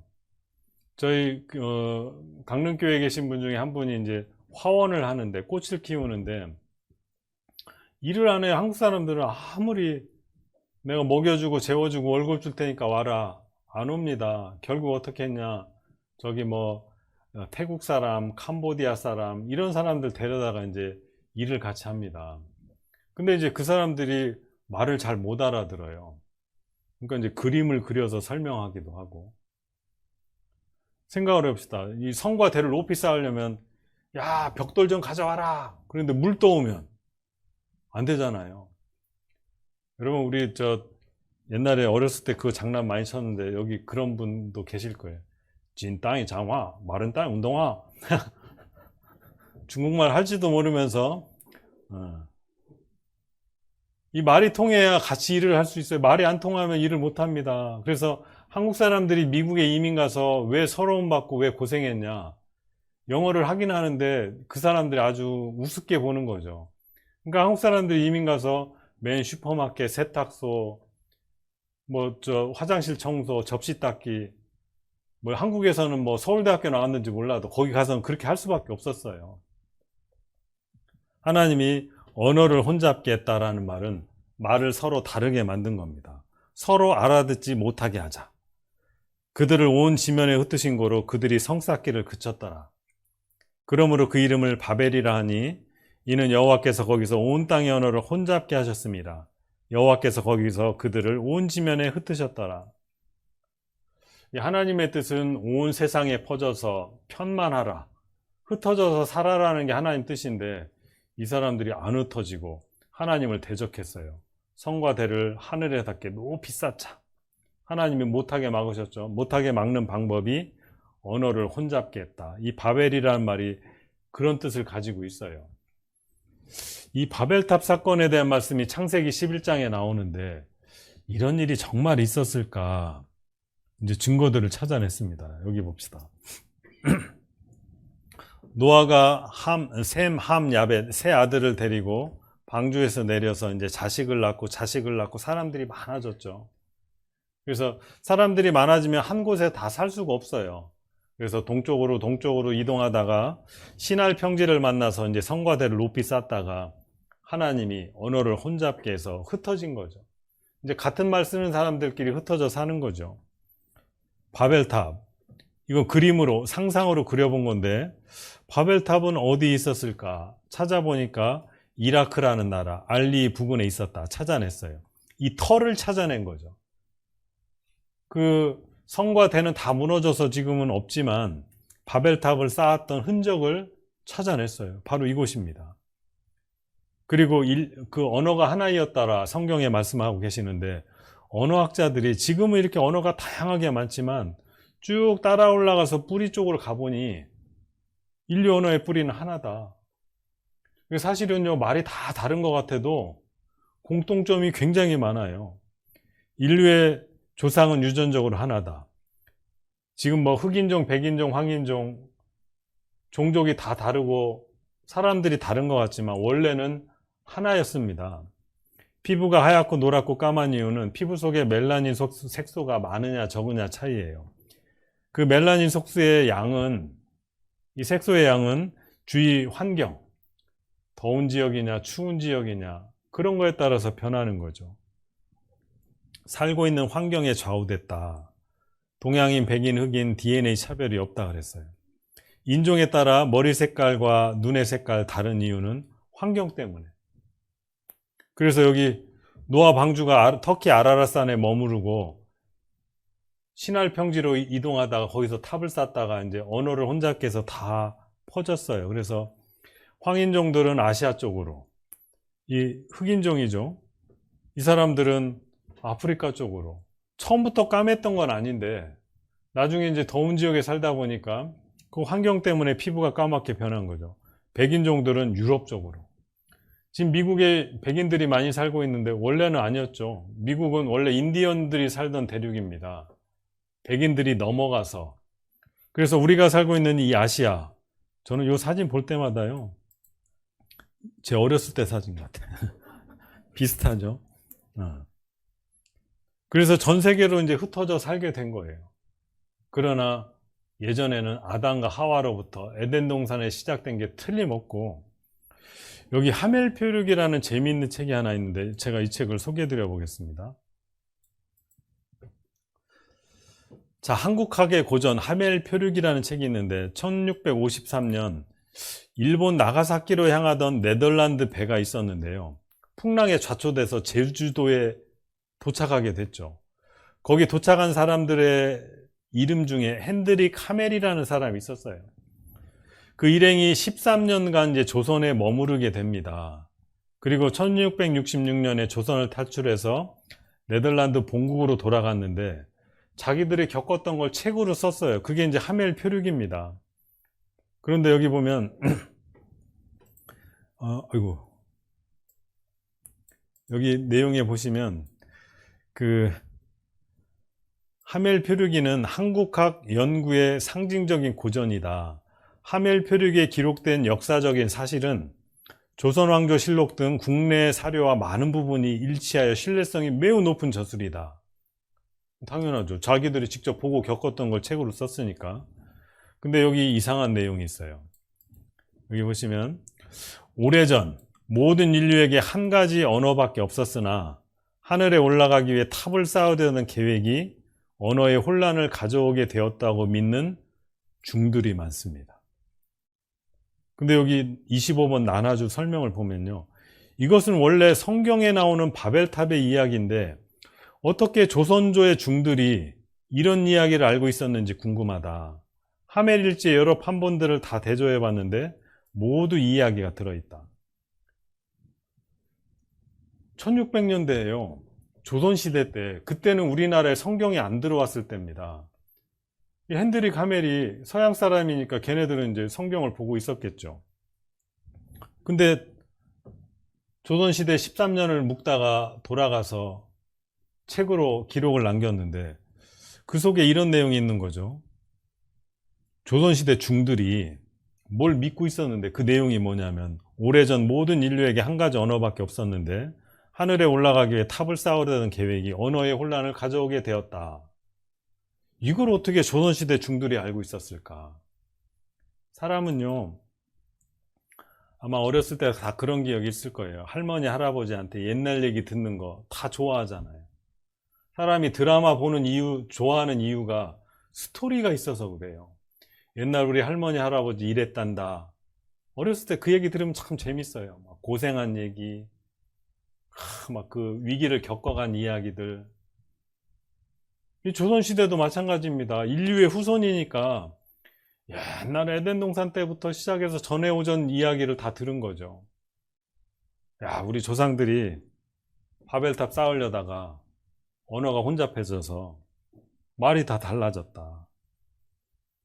이게 성경에 있는 내용들이요, 그냥 지어낸 얘기가 아니라는 걸 우리가 알 수 있죠. 이 영상을 잠깐만 제가 소개해 드려 보겠습니다.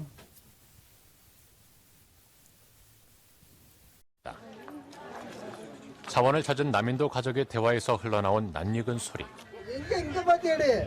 அப்பா அம்மாக்கா நீயா நகை அப்படி பண்ணக்கூடாது அவன் எடுக்கலையா What do you call father? 아빠 and what do you call mother? 엄마 아빠, 엄마, 나. Who are you? 아빠, 엄마, 나. 자, 이게 인도입니다. 인도. 비행기 타고 뭐 굉장히 멀리 가야 되는 나라인데 그 남쪽에 있는 한 부족이 우리가 쓰는 말하고 너무 똑같아요. 엄마, 아빠, 나. 아마 여기 전주 지역은 오래전에 그 일본 교회들을 후원하셨다는 걸로 알고 있는데 저희 강릉도 지금 일본 교회를 후원하고 있는데요. 제가 일본어를 잘하지 못하는데 조금 배워보니까 우리말하고 너무 똑같아요. 약속. 일본말로 약속구.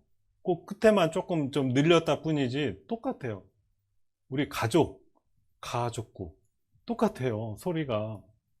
비슷한 게 너무나 많아요. 저 인도 사람들이 쓰는 엄마, 아빠, 나하고 우리말하고 똑같잖아요. 이 언어의 뿌리가 하나고 옛날 그 옛날에는 언어가 하나였기 때문에 이런 현상이 나타나는 거죠. 그러니까 언어학자들이 조사해 보면 옛날에는 분명 언어가 하나였는데 어느 순간 갑자기 여러 언어로 흩어졌다는 것을 추적해 보면 이제 알 수 있는 겁니다. 이 성경은 역사적인 사실을 담고 있어요. 그래서 이 바벨탑 쌓고 이제 다 흩어진 사람들이 어떻게 됐냐? 그 뒤에 이제 이렇게 돼 있죠. 창세기 12장에 여호와께서 이 아브라함이라는 사람의 이름인데 이 아브라함이라는 이름을 하나님께서 나중에 아브라함으로 고쳐주십니다. 여호와께서 아브라함에게 이르시되 너는 너의 본토 친척 아비 집을 떠나 내가 내게 지시할 땅으로 가라. 하나님이 아브라함이라는 사람에게 내가 정해준 땅으로 가라. 내가 너로 큰 민족을 이루고 내게 복을 주어 내 이름을 창대케 하리니 너는 복의 근원이 될지라. 자, 예전에는요, 이 성경을 읽으면서 아브람 또는 아브라함이라는 사람이 정말 있었을까? 성경에 그냥 이렇게 누가 기록해놨겠지. 아브라함이 진짜 있었을까? 이런 생각들을 참 많이 했어요. 근데 이제 고고학이 발달하고, 이 고고학이라는 학문은요, 우리가 이제 집 지려고 땅을 파면 그 속에서 무슨 접시도 나오고, 옛날 사람들이 쓰던 유물들이 발굴되잖아요. 그럼 이제 그걸 가지고 연구하고 비석의 비문을 쫙 조사해 봤더니, 이게 조선시대 왕 때 이런 일이 있었구나, 이제 알게 되는 거죠. 이 고고학이 발달하고 나서 성경이 사실이라는 걸 많이 밝혀냈습니다. 우리가 흔히 믿음의 조상 아브라함이라고 하는데, 아브라함이 정말 있었어요.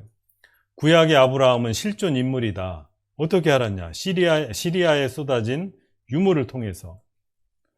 여기 우르라는 곳이 이제 아브라함의 고향입니다. 너는 너의 본토 친척 아비집을 떠나 내가 내게 지시할 땅으로 가라. 이 가나안 땅으로 가는 거죠. 누가? 아브라함이. 이 성서 비밀 가득한 수메르 문명의 중심지 우르라는 도시가 발굴됐어요. 여기가 우르입니다. 벽돌을 쌓고 여기 역청을 발라놨죠. 여기 우르예요. 아브라함 때 우르가 다 밝혀졌어요. 도시의 모양도 구성도. 우르가 발굴된 거죠. 아브라함의 고향입니다. 그런데 아브라함의 조카 롯이라는 사람이 있었는데, 이 롯에 대한 말씀이 또 이게 참 놀랍습니다.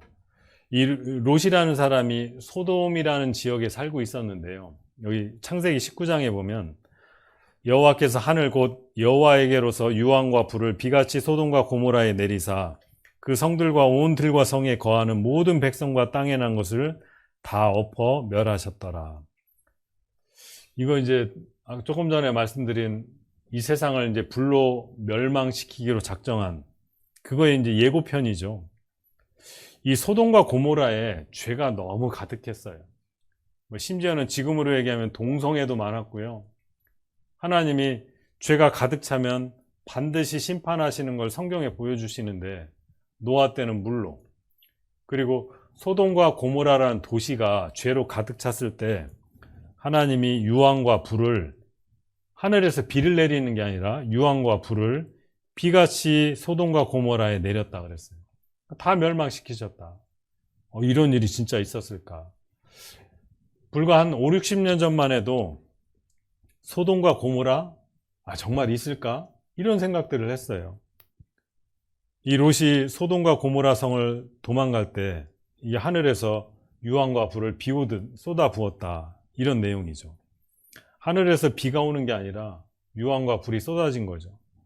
근데 그 소돔과 고모라라는 지역을 다 찾아냈어요. 어떻게? 그 유물을 통해서. 근데 그 지역에 가보면 이 바위 덩어리에 이렇게 이제 동글동글한 게 뭐가 다 박혀 있는 거죠. 또 색깔을 칠해서 표시해놨죠. 뭐가 박혀 있어요. 이 덩어리들을 채취하는 겁니다. 이 비닐봉지에 담아가지고 이렇게 박혀 있는 것들을.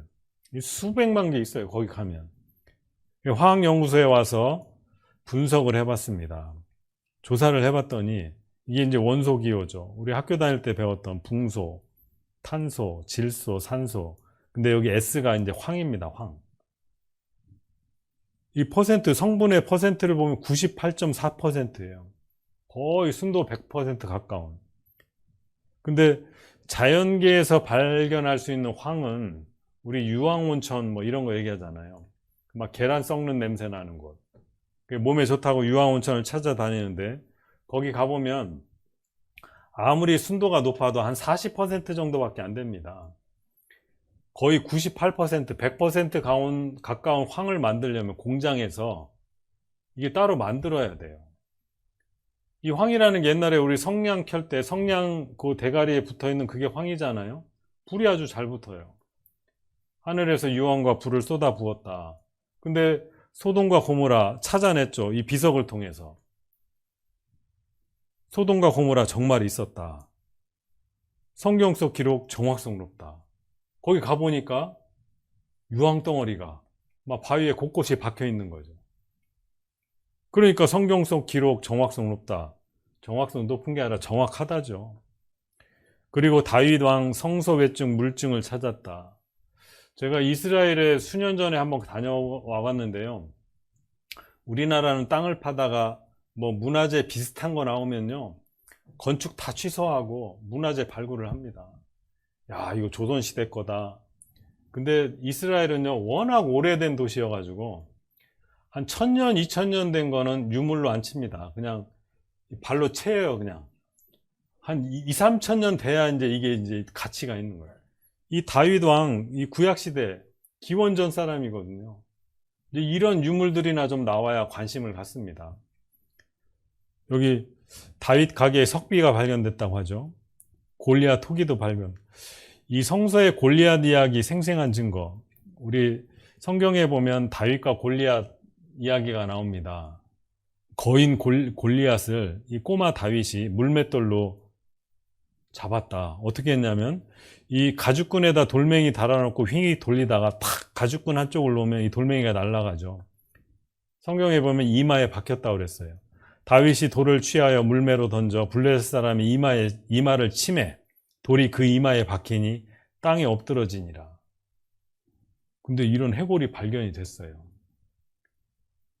이 고고학이 발전하면서 성경의 기록이 이제 계속 말씀드릴 건데 성경의 기록이 다 사실이라는 걸 밝혀냅니다. 이 성경의 기록이 허황된 것이 아니죠. 성경은 창조주의 말씀이고 사실입니다. 확인하면 할수록 정말 그러네. 이거 맞네.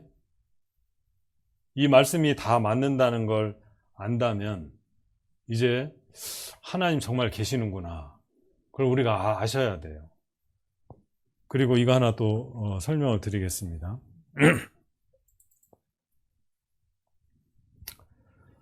자, 목격자를 찾습니다. 이런 거 뭐 다니다가 이렇게 현수막에서 많이 보셨을 거예요. 검정색 그랜저와 자전거의 사고, 목격하신 분 연락 달라고. 왜 그러겠어요? 서로 네가 잘못했다, 네가 잘못했다 싸우는 거잖아요. 도대체 누가 잘못했을까? 그 옆에서 사고 나는 장면을 직접 본 사람이 있으면 정확하게 설명해 주지 않겠어요? 그러니까 진실, 사실임을 알게 하는 두 가지가 필요한데 첫 번째는 증거입니다. 두 번째는 증인이죠. 조금 전까지는 어제 오늘 계속 이어서 하나님, 눈에 보이지 않는 하나님이 계시다는 증거들을 계속 살펴봅니다. 증거들을 찾아봐요. 근데 이제 오늘 지금부터는 제가 증인에 대해 설명을 드릴 겁니다. 증인은 어떤 증인이냐? 교통사고 난 걸 설명해 주는 증인이 아니고 보이지 않는 창조주 하나님이 계시다는 그걸 증거해 주는 사람이 있다는 겁니다. 증인. 그게 이스라엘이라는 민족이에요. 어떤 스모, 일본의 씨름이죠. 이 사람이 원래 하와이 출신 사람인데 아마 이 아이는 툭 치면 날아갈 거예요. 근데 번쩍 들었어요. 야, 이게 웬일이지? 이 아이 속에 알 수 없는 어떤 힘이 있는 걸까? 이런 생각을 하게 되잖아요. 앞으로 계속 설명을 드리겠지만 이스라엘은 마치 이 아이와 같이 아주 작은, 인구도 얼마 안 되고 힘이 너무 미약한 그런 민족인데 이 세상 여러 민족을 상대로 싸워서 다 이기는 민족입니다. 그래서 이사야 43장 10절에 이렇게 말씀하셨어요. 나 여호와가 말하노라. 하나님 말씀하시죠. 너희는 나의 증인. 너희가 누구냐면 이스라엘 민족. 너희는 나의 증인, 나의 종으로 택함을 입었나니 이는 너희로 나를 알고 믿으며 내가 그인 줄 깨닫게 하려 함이라. 나의 전에 지음을 받은 신이 없었느니라. 나의 후에도 없으리라. 하나님 한 분이신 거를 깨닫게 하려고 이스라엘 민족을 하나님의 증인, 하나님이 계시다는 걸 설명해 주는 민족으로 삼겠다는 이야기입니다. 제가 조금 전에 이 아브라함이라는 사람을 말씀드렸는데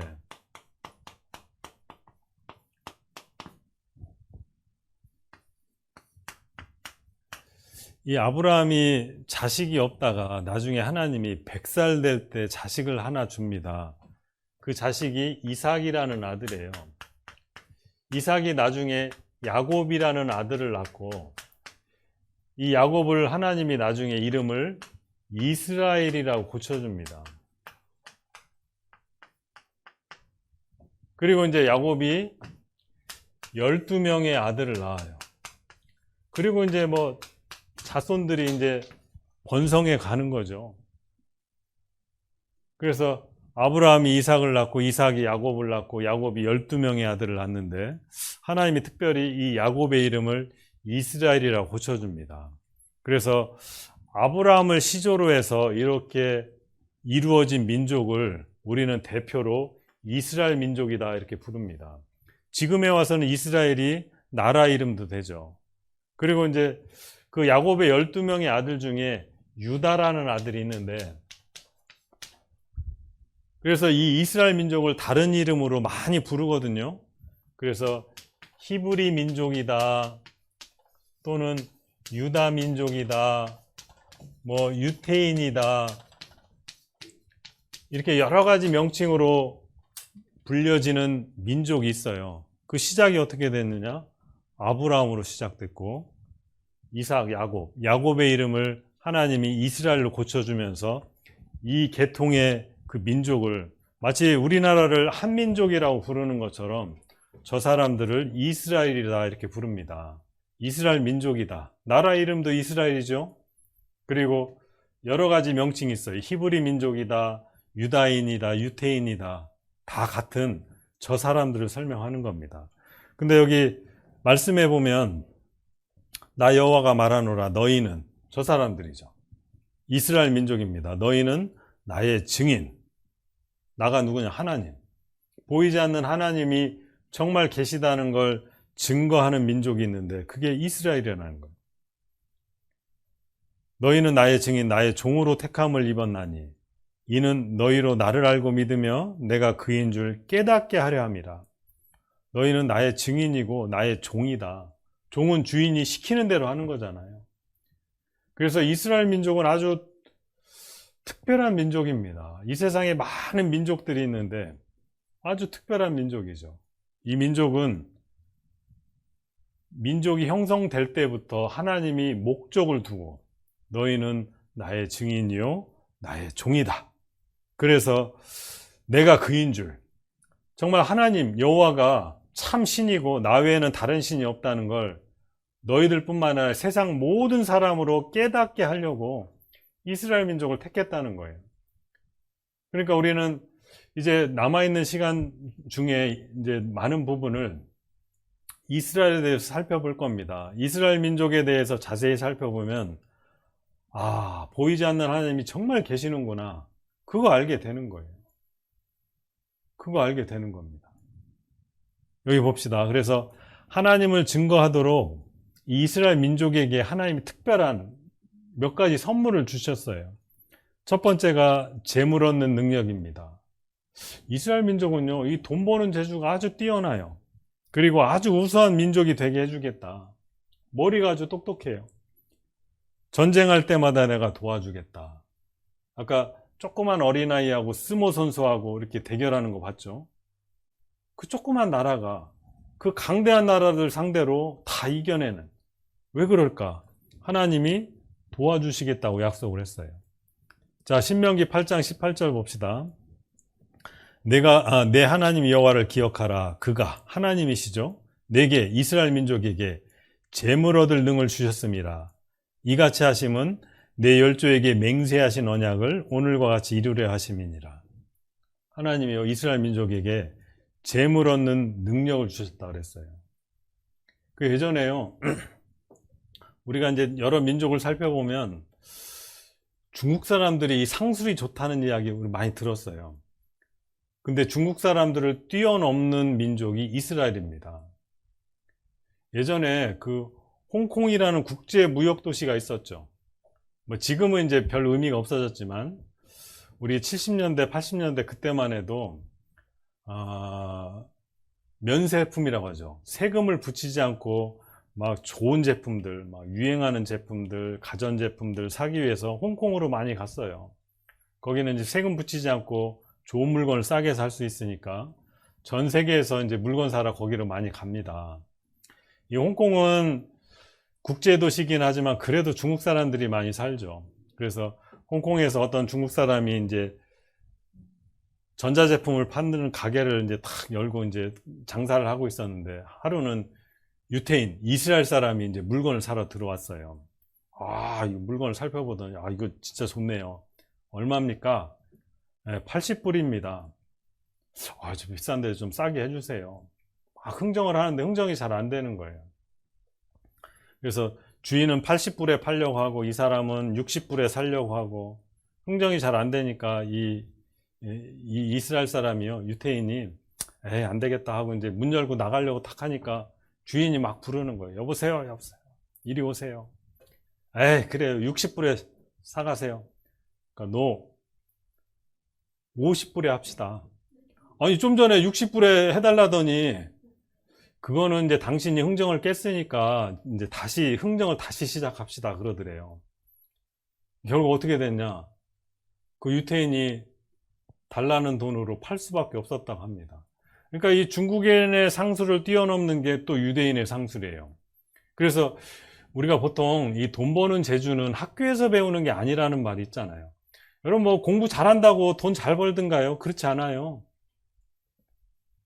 우리나라에서도 마찬가지입니다. 서울에 가면 삼성동에 그 무역센터 빌딩이 있는데, 그 빌딩을 만든 목적은 뭐 대기업들 장사 잘하라고 한 게 아니라 우리나라 중소기업들이 물건들 잘 이렇게 전시해 놓고 외국의 그 바이어들 잘 유치해 가지고 이제 수출 잘하라고 이제 서울시에서 특별히 이제 만들어준 건물이거든요. 근데 이제 거기 자동차에 들어가는 그 카 오디오, 그 오디오 장치를 잘 만들던 중소기업이 하나 있었어요. 근데 예전에 이제 IMF 때 이제 장사가 잘 안 돼서 이제 굉장히 어려움을 겪고 있었는데, 그 유대인 이스라엘 사람이 이제 찾아온 겁니다. 야, 너네들 제품 보니까 이게 좋던데 우리가 좀 많이 살 테니까 좀 싸게 해주라. 그러면서 이제 그 유대인이 이제 원하는 가격이 얼마입니까? 그랬더니 이 사장은 최소한 이 정도 금액은 받아야 되는데 유대인이 너무 터무니없이 싸게 달라는 거예요. 아, 그 가격은 도저히 안 된다고. 우리 회사 망한다고. 근데 뭐 흥정이 안 되는 거예요. 이 사람은 조금 깎아줘도 한 이 정도는 받아야 되는데, 유대인들은 뭐 그 유대인은 이 가격 안 하면 나 안 사겠다고. 흥정이 잘 안 되고 있었어요. 그러더니 유대인이 주머니에서 돈다발을 꺼내. 달러돈을 탁 한 뭉치를 꺼내더니 돈을 한 장, 두 장 세는 거예요. 다 세고 여기 딱 내려놓더니 여기서 또 주머니에서 또 돈을 한 뭉치 딱 꺼내는 겁니다. 아, 그 가격에 해줄래요? 안 해줄래요? 근데 이 사장은 당장 현금이 필요한데 눈이 막 뒤집히는 거예요. 저거 있어야 되는데. 결국은 그 가격에 줄 수밖에 없었대요. 그러니까 이 유대인의 상술은요, 아주 대단해요.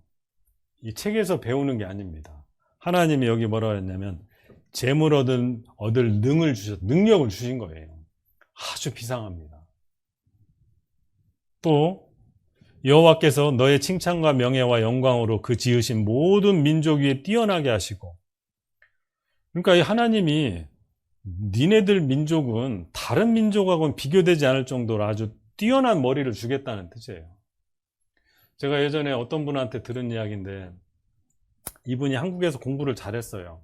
그래서 우리나라 사람들이 진짜 똑똑한 사람들이 많은가 봐요. 막 미국으로 유학 가고, 이 사람은 이제 러시아로 유학을 갔어요. 그 미국도 다민족 국가라고 막 온 세상 사람들이 다 모여들잖아요.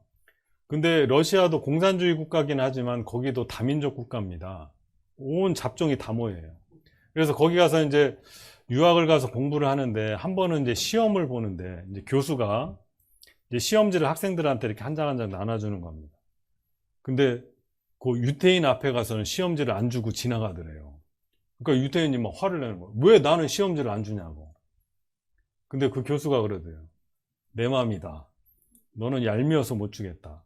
근데 이 사람이 저한테 얘기해 주기를, 자기도 한국에서는 꽤 공부 잘한다고 소리를 듣고 갔는데 유대인들은 도무지 따라갈 수가 없더래요. 이 사람들은요, 그 학교에서 공부할 때 말고 이제 학교를 마치고 나오면 이제 생활비를 벌어야 되기 때문에 아르바이트를 한대요. 아르바이트를 하는데도 그 분야에서 직업으로 일하는 사람들보다 돈을 더 많이 버는 거예요. 공부는 이 한국 사람, 이 사람은 가서 막 밤새워서 공부를 하는데도 그 유대인 성적을 또 쫓아가지 못하는 거예요. 이 사람은 밖에 나가서 아르바이트해서 돈도 벌어, 공부도 해. 얼마나 바쁘겠어요? 이 한국 사람은 공부만 하는데도, 그것도 우리나라에서 꽤 공부 잘한다 소리 들었는데, 이게 쫓아갈 수가 없는 거예요. 그러니까 이 러시아 이 교수도 유대인들 보면 그렇게 미운 거예요. 이거 공부도 안 하는 것 같은데 성적은 제일 좋고. 우리도 그렇잖아. 우리 주변에 보면 막 돈도 많고 공부도 잘하고 얼굴도 잘생기고 이러면 괜히 주는 것 없이 밉잖아요. 근데 이게 지어낸 얘기가 직접 들은 얘기고요. 그 사람이 하나님 안 믿는 사람이거든요. 네, 제가 그 얘기를 듣고, 야, 이게 성경 말씀 이게 그냥 헛이야기가 아니구나. 여기 약속을 해주셨어요. 모든 민족 위에 뛰어나게 하겠다. 그래서 보면요, 이 세상에서 돈 잘 벌고 공부 잘 잘하고 유대인들이 굉장히 많이 차지하고 있죠. 여호수아 23장 봅시다. 대저 여호와께서 강대한 나라들을 너희 앞에서 쫓아내셨으므로 오늘날까지 너희를 당한 자가 하나도 없느니라. 너희 중 한 사람이 1000명을 쫓으리니 이는 너희 하나님 여호와 그가 너희에게 말씀하신 것 같이 너희를 위하여 싸우심이라. 자, 이스라엘 사람 한 명이 적군 1000명을 쫓아내겠다는 얘기입니다. 이게 빈말이 아니고 이스라엘 전쟁 역사 속에 이런 일이 여러 번 있었어요. 한 사람이 1000명을 쫓아내는 겁니다. 이런 일이, 여기 지도를 봅시다. 여기 빨간 점 찍어 놓은 게 이제 이스라엘 땅입니다. 이스라엘 땅 크기는요, 우리 대한민국도 정말 작은 나라인데, 우리 대한민국 중에도 저 강원도 크기 정도 땅밖에 안 되는 아주 작은 나라예요. 그리고 이걸 빨간 점 찍은 이 주변 나라들, 여기 보면 뭐 리비아, 이집트, 사우디아라비아, 이라크, 터키, 이란, 이런 여기 이제 회색으로 색깔 칠해놓은 이런 모든 나라들이 자기들끼리 형제 국가입니다. 같은 알라신을 섬기는 이슬람 국가들이죠. 요 빨간색 여기만 여호와 하나님을 믿는 유대교인들, 이스라엘 사람들입니다. 전쟁이 붙으면 어떻게 되냐? 이 조그만 나라가 이 모든 나라들이 연합해서 쳐들어와도 이겨내는 거죠. 이게 이제 이스라엘입니다. 그래서 내일부터는 이스라엘에 대해서 자세히 말씀을 드릴 거예요. 이스라엘을 알면 보이지 않는 하나님 정말 계시는구나. 그걸 알 수 있어요. 그리고 여기 봅시다.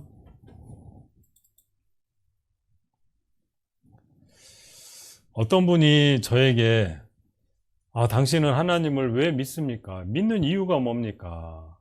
이렇게 물으신다면 이렇게 대답할 수 있죠. 사실이니까. 사실이니까. 이 세상을 창조하셨다는 것도 사실이고, 에덴 동산이 있었다는 것도 정말 사실이고, 노아라는 사람이 살았을 때 온 세상을 물로 덮었다는 것, 그것도 사실이고, 소돔과 고모라에 유황과 불을 비 오듯 쏟아 부었다 했는데 그것도 사실이라는 게 밝혀지잖아요. 수많은 유물들이 나옵니다. 아브라함 정말 있었을까? 있었어요. 소돔과 고모라 이 지구상에 지어낸 얘기 같은데 아니에요. 있었어요. 그 유물을 다 찾아냈습니다. 그리고 너희는 나의 증인, 나의 종으로 택하심을 입었다 한 그 이스라엘 민족, 그건 이제 내일부터 자세히 살펴볼 텐데, 그 이스라엘을 알고 나면 정말 그 뒤에 하나님 계시는구나, 그거 부인할 수 없어요. 제가 어제도 소개해드렸듯이 그렇게 하나님을 믿지 않고 대적하던 사람도 이 성경을 한번 자세히 알고 나면 입이 딱 다물어집니다. 하나님 없다는 얘기를 이제 못하죠. 그래서 이번 한 주간 말씀을 듣는 분들 끝까지 말씀을 들으시길 부탁드립니다. 오늘도 어제와 같이 10분 또 빨리 끝내줍니다. 오늘 쉬는 시간도 못 드리고 그래서 오늘 일찍 마치니까 내일도 오셔서 기도하고 말씀 들을 준비하시기 바랍니다.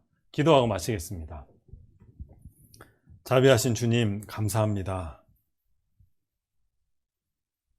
하나님을 모르던 인생 하나님 불러주시고 그 우리 마음문을 여시고 하나님을 발견케 하시니 감사를 드립니다. 이제 그 보이지 않고 알지 못하던 하나님이 계시다는 걸 조금씩 알아갑니다.